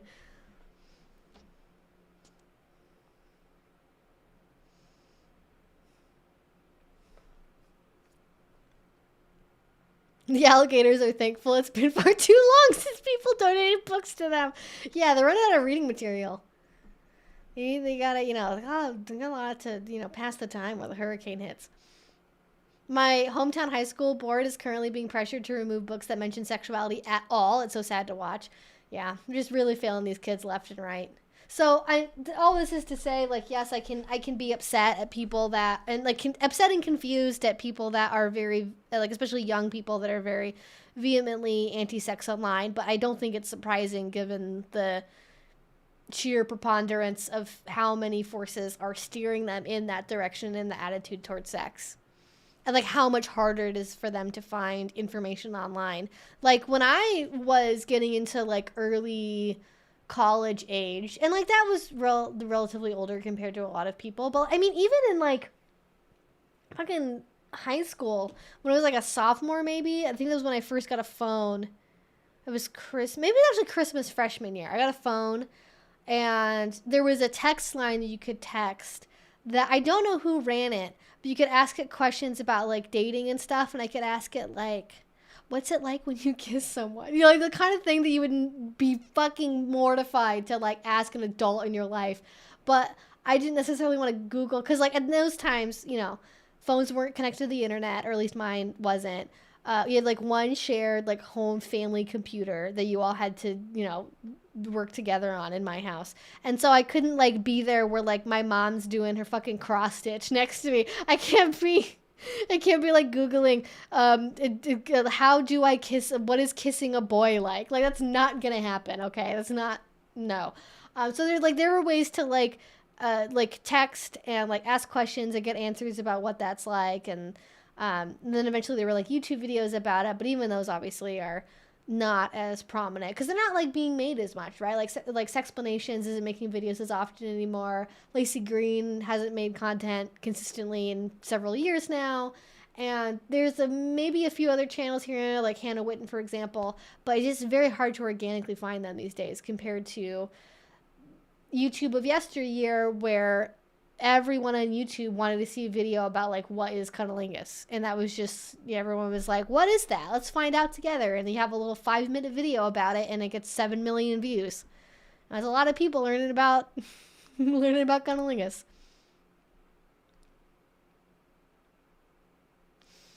Yes, STIs are the term that I learned growing up. I don't know exactly why they changed it from STD to STI, but it's more or less synonymous. Yes, Hannah Witten, I mean, she's still doing a podcast, though, from what I understand, right?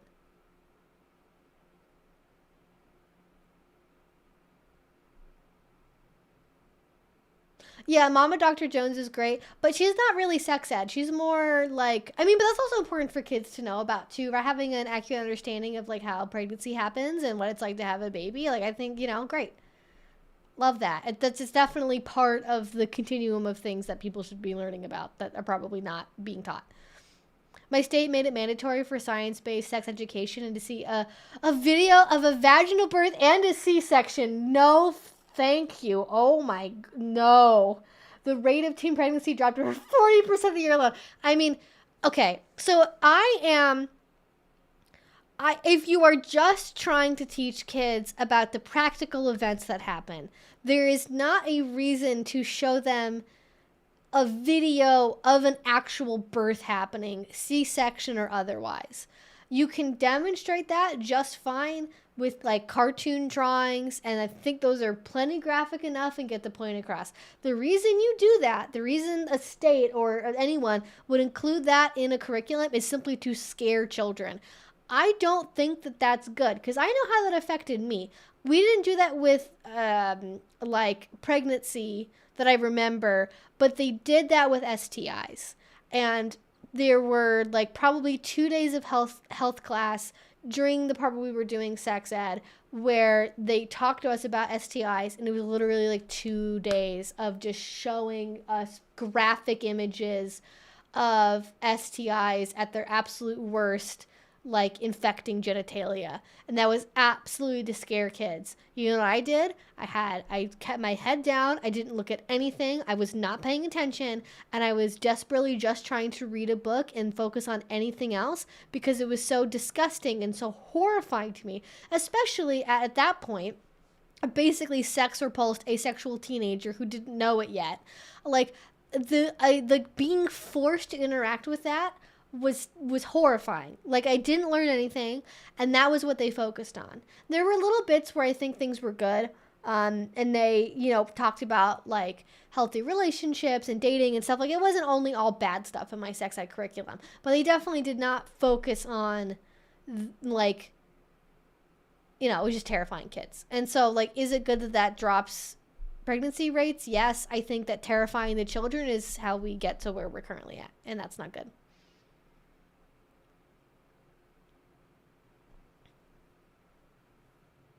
I feel like there's so much stuff that they do to kids that, like, I'm not fully on board with, that they do just to, like, scare small children.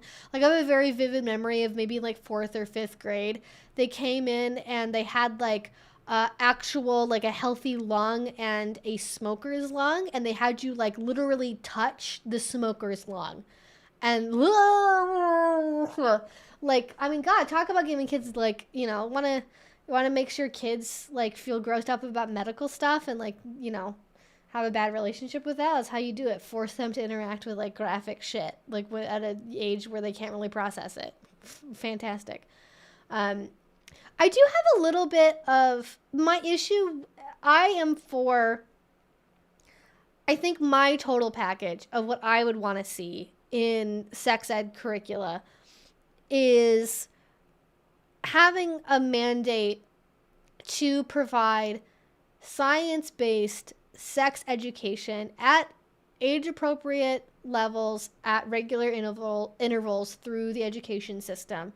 And I want it to be taught by people who are trained in that field, that are like public health professionals, right?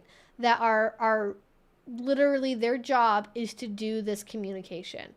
Maybe not their only job, right? Because you know, this only really happens for a couple weeks out of the year, so they'd be out of a job pretty quickly if it was their only job ever.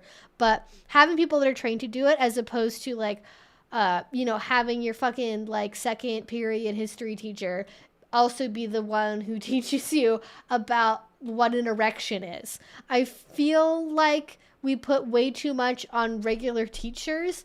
I don't know if we should also be making them teach sex ed. I think it would probably be better, especially if you want things to be educational, focused on science. We're going to need people that are able to communicate about that science more than like a history teacher could or a PE teacher could, because that's not their day in and day out. Like, you don't want someone to get a question from a kid and then the adult not be able to answer it because they're too embarrassed to talk about it because they are not able to deal with it, you know?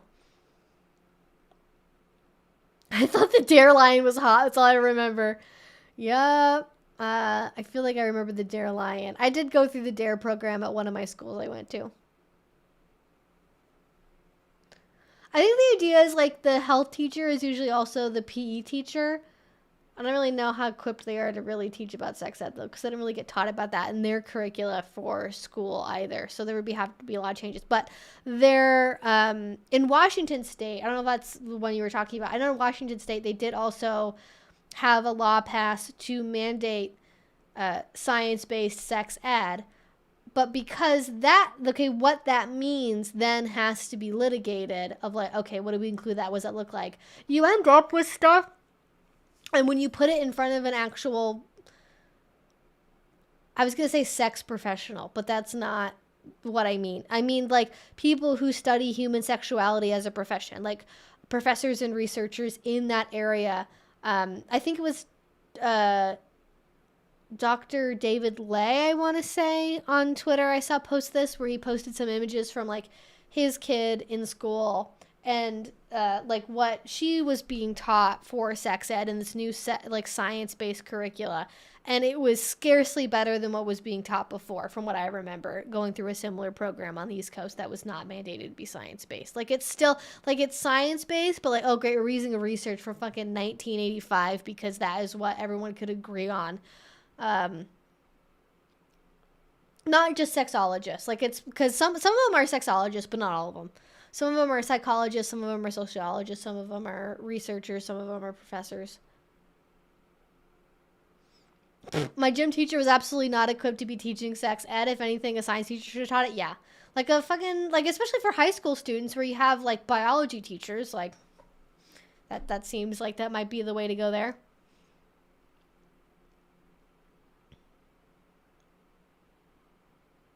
I don't think any neurologists. I don't think I've seen any neurologists talk about this. So, like, there is even a, like, depending on how it's implemented, there is still also potential for flaws in, like, I think just saying we need to have science-based sex ed can be flawed because what the fuck counts as science-based is a big question. Because it turns out, okay, well, we can do science about STI statistics, miscarriages and abortion. We can do that, and if we don't specify what to include or not include after that point, you can still end up with a very, very warped curricula that does not in any way reflect what children need to be taught or what the best way to teach them is, that won't just put the fear into them. I think a little bit of fear is okay. I don't think it should be only or primarily fear, because that carries on into adulthood, and like we all know, like how that affects people, right? People in the kink community that are dealing with like long-term, decades and decades of guilt and shame about their sexuality and their interests. And that doesn't start with sex ed, but it certainly isn't fucking helped by it either. Anyways, that's my soapbox about that.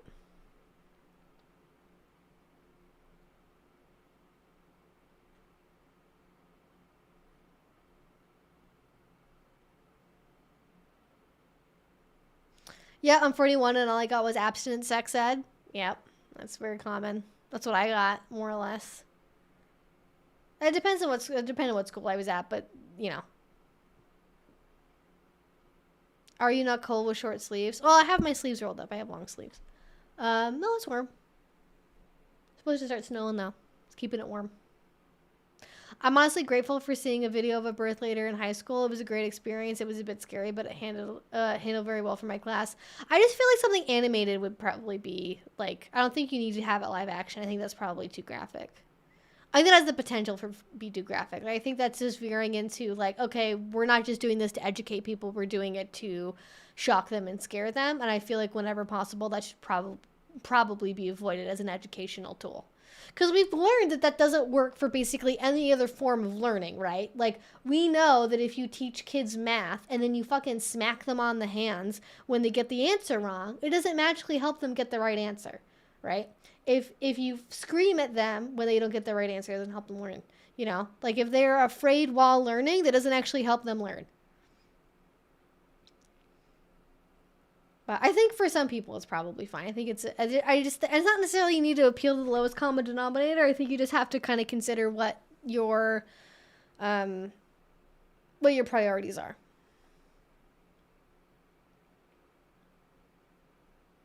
I mean, I think most states have that.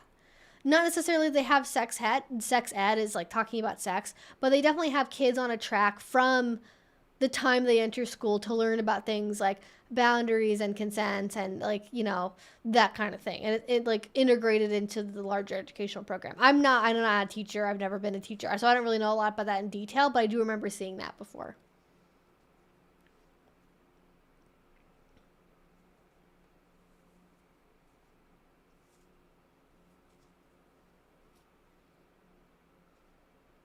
My sex ed was a shock because it was a summer course in high school.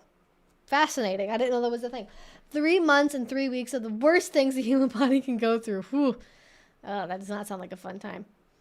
Yeah, we don't teach kids about anatomy by showing them a live person or a dead person. At least I hope not. Yeah, imagine if, like, in order to learn anatomy, they just fucking brought in a cadaver to a room of 14-year-olds. Appropriate for med school? Sure. Not appropriate for 14-year-olds, probably.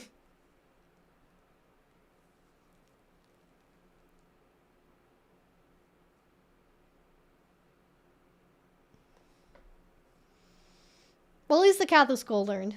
I'm glad somebody was learning somewhere. It just is hard. I don't know. Anyways, the kids aren't all right now, but they could be, and I have hope. I have hope for them. Is this knotted? Is this supposed to be a knot? Where is this one? Okay. Oh no, that is knotted. I thought for some reason this was supposed to be that way, but it's not. It's not supposed to be in a knot. Oh, there we go. Perfect. Now it's curly. I have a curl on my hoodie. Okay. Things that interest me. That, apparently.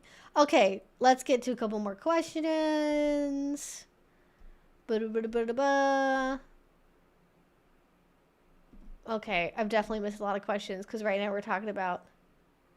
No, taking edibles will... I don't think that'll give you a kidney stone. Oxalates will give you kidney stones. So monitor your dietary calcium and how many oxalates you eat. Nuts, a lot of nuts are high in oxalate. I also don't know if I'm pronouncing that correctly, so forgive me. Spinach, there's a list. You just Google high oxalate foods. Look at a Google image and then just eat less of those. Or if you do eat them with calcium. That's what I learned from having a kidney stone.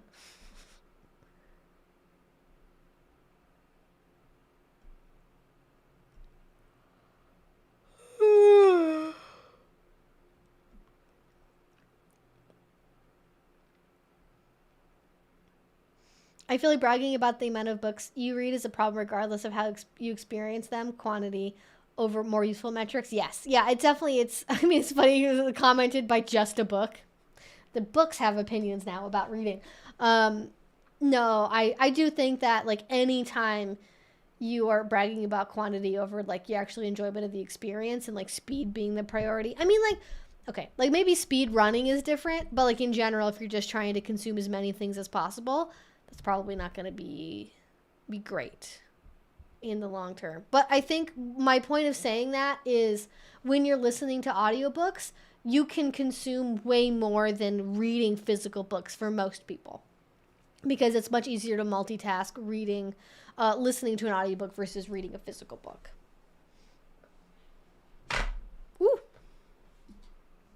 Oh, the people reading the audiobooks are a lot better. That's good.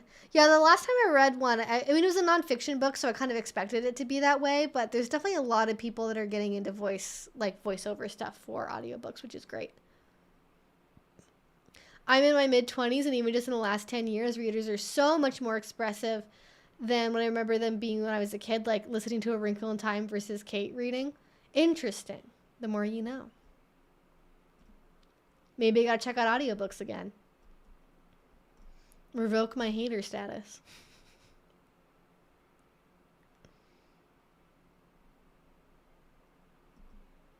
All right, if I missed a question from earlier, go ahead and retype it again, because I definitely lost some questions. I should just go up to the top, but it cut off quite a few questions from the chat that I remember seeing. But don't remember well enough to discern what the content of the question was. I talked about Saltburn. Here's a random reminder to support your local libraries. Yes. Local libraries. Go to them. Thumbs up.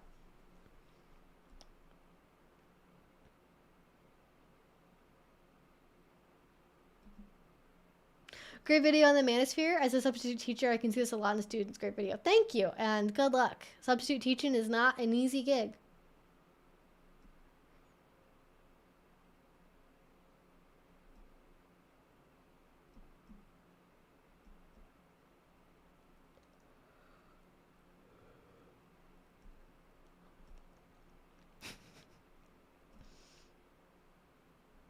Everyone does get books.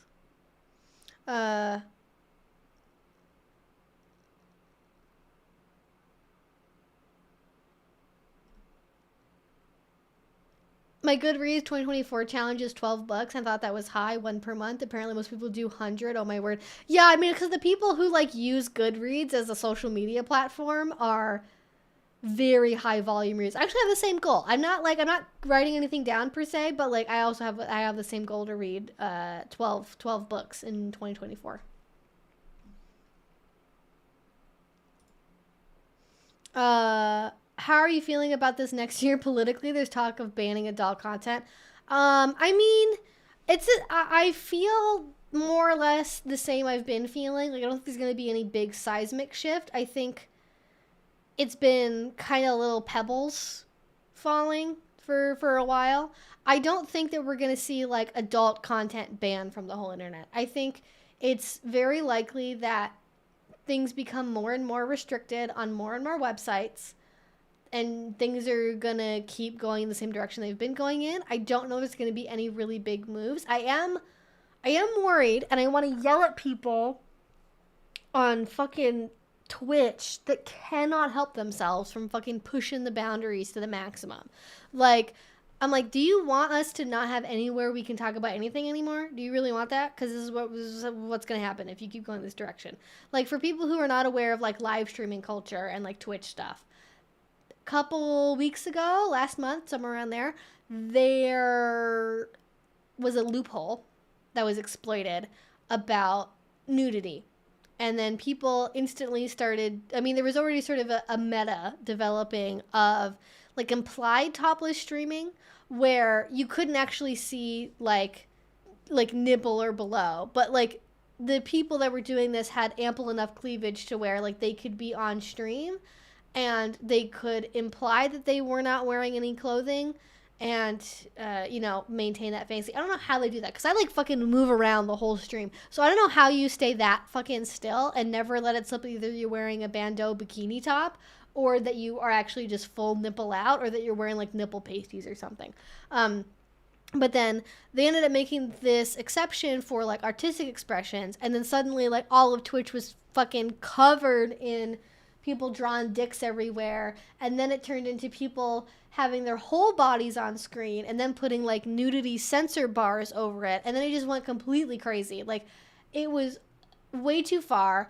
I don't have a problem, and this is like something I feel like I deviate from a lot of people on.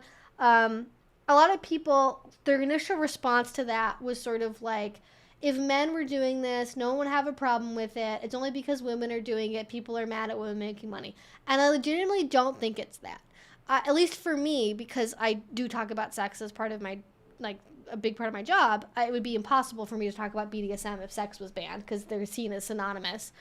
But I'm just like, why are you doing this? This is how you end up getting harsher and harsher things restricted. If you immediately and universally start to exploit a loophole, they're going to fucking close the loophole, and you're going to make things worse for the whole platform. And they just like don't care. There's no sense of like cultivating longevity and trying to maintain a website in the long term. It is only just, we need to make money right now as much as possible. We need to be on the front page, like push it as far as possible, make money, get subs, convert to OnlyFans, convert to whatever, and consequences be damned long term, because they're not going to be around long enough to care about it anyways.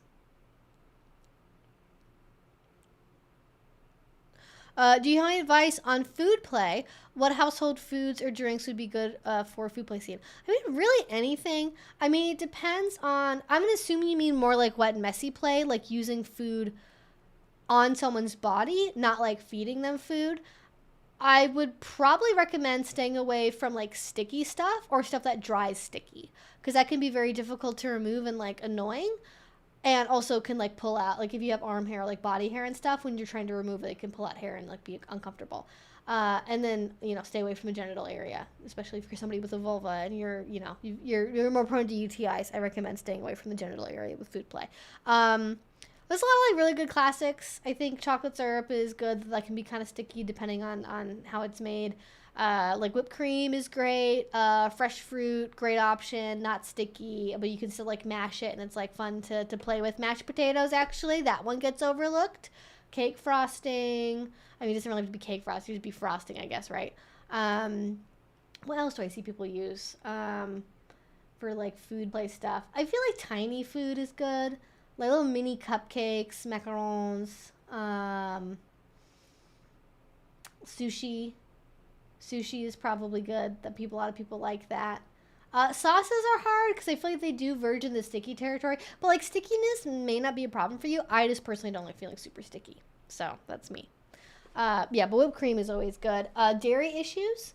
Not dairy issues, but dairy products. Sorry. I know a lot of people like cold milk, for example. People like cold dairy products. Ice cream.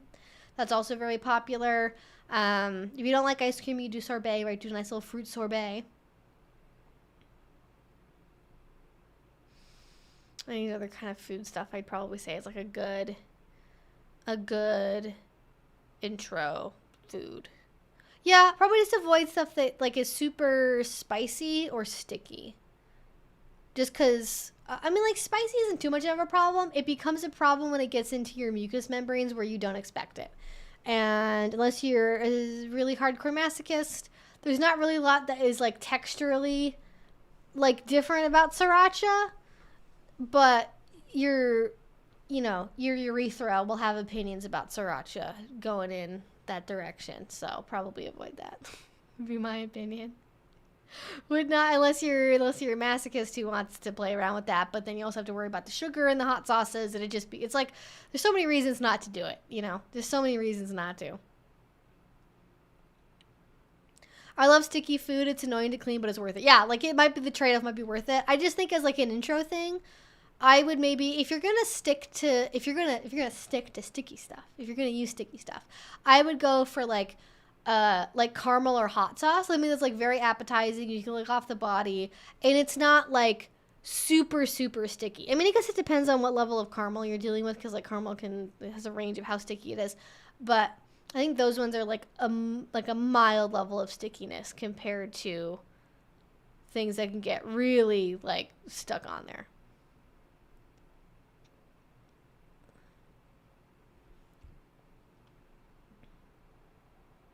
Yes, do not wake up the sleeping giants that will take away our rights and pleasures. Agreed. Like, I don't have a problem with it on, like, okay, I kind of do. I feel like we know that it's funny. I know a lot of people that are, like, very anti, and I share this opinion. I'm very anti-gambling on Twitch. And that was a really big thing, especially with influencers that were very popular with, minors. They would get huge contracts with online casinos and get paid tons of money to advertise gambling to kids. And we all agreed, oh my God, gambling and advertising gambling to children is terrible. We shouldn't be encouraging it. It's an addictive behavior. It's destructive. It shouldn't be on this website on the front page. It's terrible. It's awful. That we were able to all rally around. But then suddenly it comes to like women being literally bare ass naked, or maybe wearing the teeniest, tiniest nude bikini underneath a censor bar. And then they just sit and read text messages all day in front of that. We're all like, oh no, that's fine being on the front page. People would just hate it because they hate it when women make money. And it's like, no, I don't hate it because women make money. I don't think that should be on the front page, because half these content creators do not age restrict their content.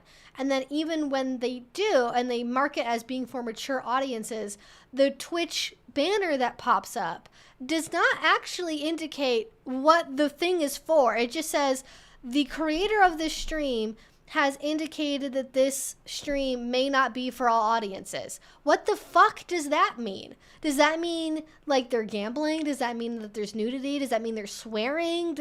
What is it going to be, a horror video game? That is so non-specific. It doesn't actually tell minors that they like whether or not content like is appropriate for them. So I think if Twitch wants to have like basically soft cam girl shit on their website, like, okay, more power to them. There's 50 million websites for that already, and there's a reason they're trying to do it on Twitch. It's because they don't fucking make money on cam websites, because there's too many people on them. They should have a specific 18 plus only section of Twitch that if you want to view the streams on there, you have to like confirm it. You have to be logged in to see it. That would be fine. I think that would, I just feel like it's asking for trouble if you're like, implied nudity should be advertised to 13-year-olds.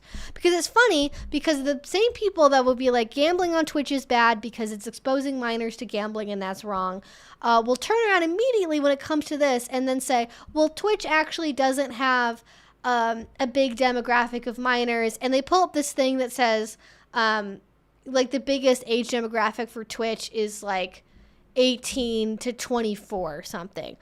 The chart doesn't go lower than 18. We all know it's all a meme. It's all a joke. We know that there's minors on Twitch. We know that there's kids on Twitch.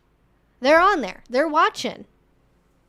But I hate the logical inconsistency of like arguing that like gambling is wrong because minors when we don't like gambling. But then when it's a thing that we want to defend because it's our position historically to defend women on Twitch, we're not going to pretend that minors aren't on the fucking website. Like, be consistent, please.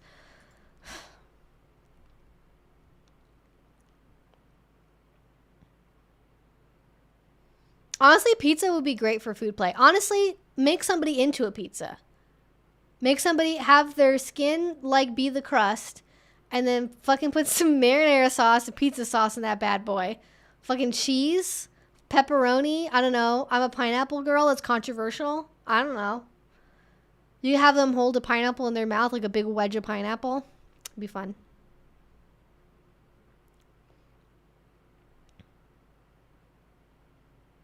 How would you engage as a dom role-playing? I've never done that. Oh, there is a book that talks about this, though. Oh, frick.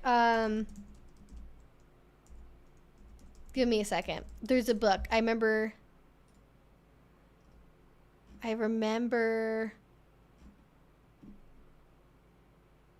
reading this book.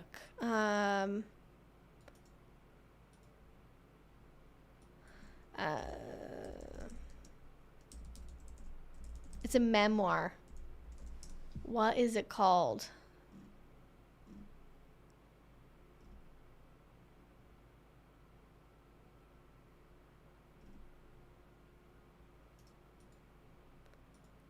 Google is not helping me here.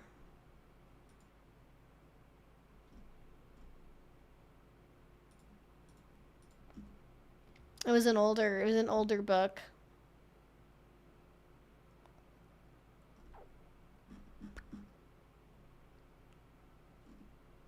Maybe I should put in BDSM memoir instead. Maybe that'll help.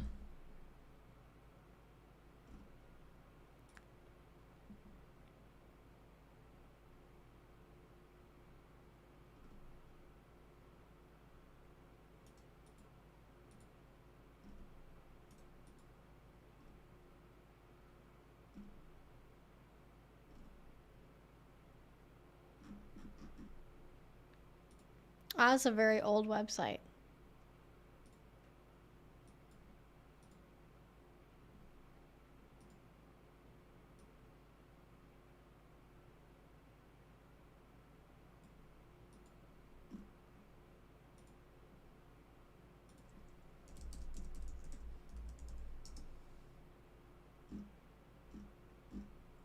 I can't find it now. It's very frustrating.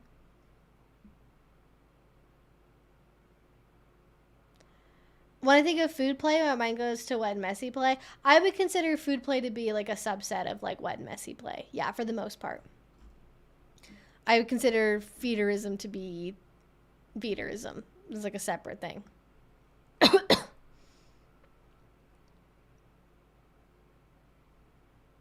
Yeah, so it's time for us to wrap up, but now I'm stuck on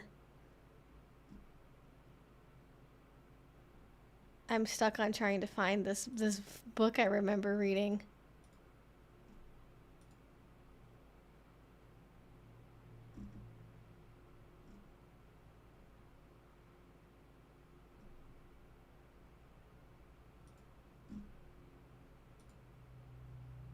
All right, Goodreads, what do you got for me?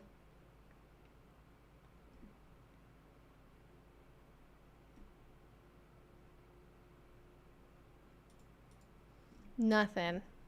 Maybe I don't know why I can't find this. The whole first part of the book is about somebody who has that exact fantasy and is like trying to act out on it.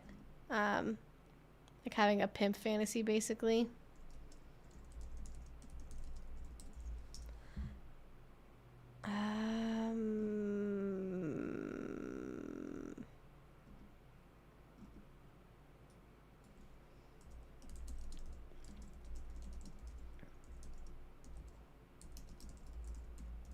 It would have been published in like the 80s or between the late 80s, probably the 90s, and the aughts. Like it was not a new book.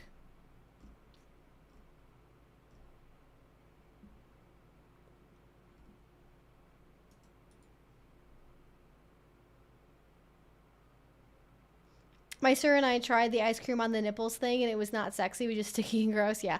The reason you'd play with ice cream is not like necessarily for it to be like sexy. It's more about the temperature of it and like the melting.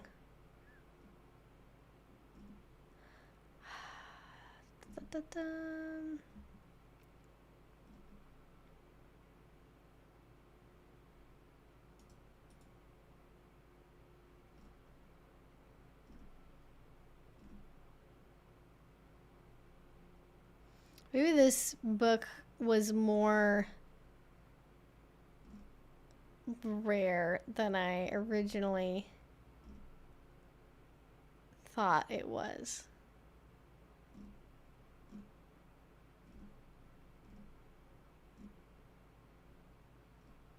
Like it was a book about somebody's like submissive or slave journey. Okay, if I don't find it in the next 4 minutes, I'm gonna have to give up on finding it.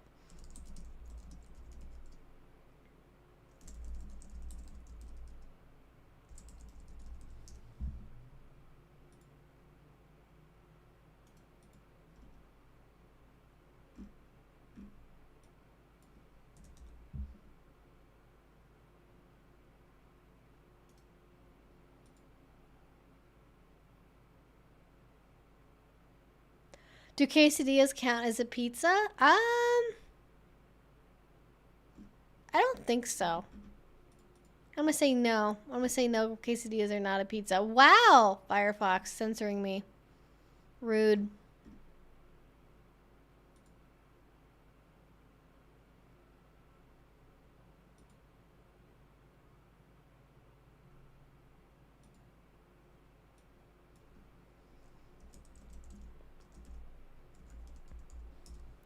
I thought it was by Laura Antonou.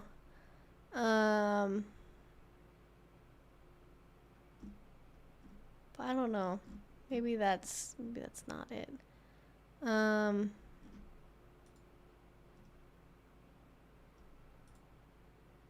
me just look at all Laura Antonou's books.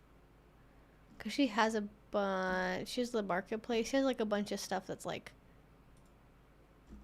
nonfiction books. Or maybe it's that one.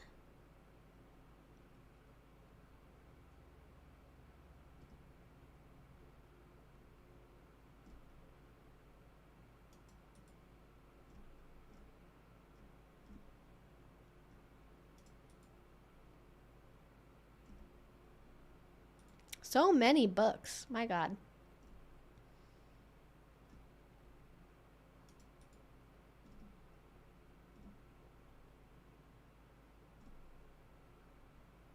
Okay.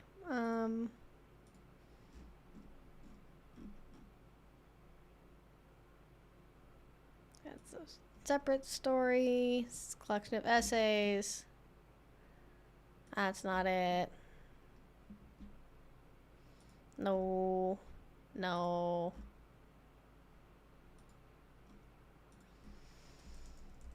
I don't know. Can't find it. I'm going to figure it out later, and I'm probably going to tweet about the book if I can find it. I probably won't, though.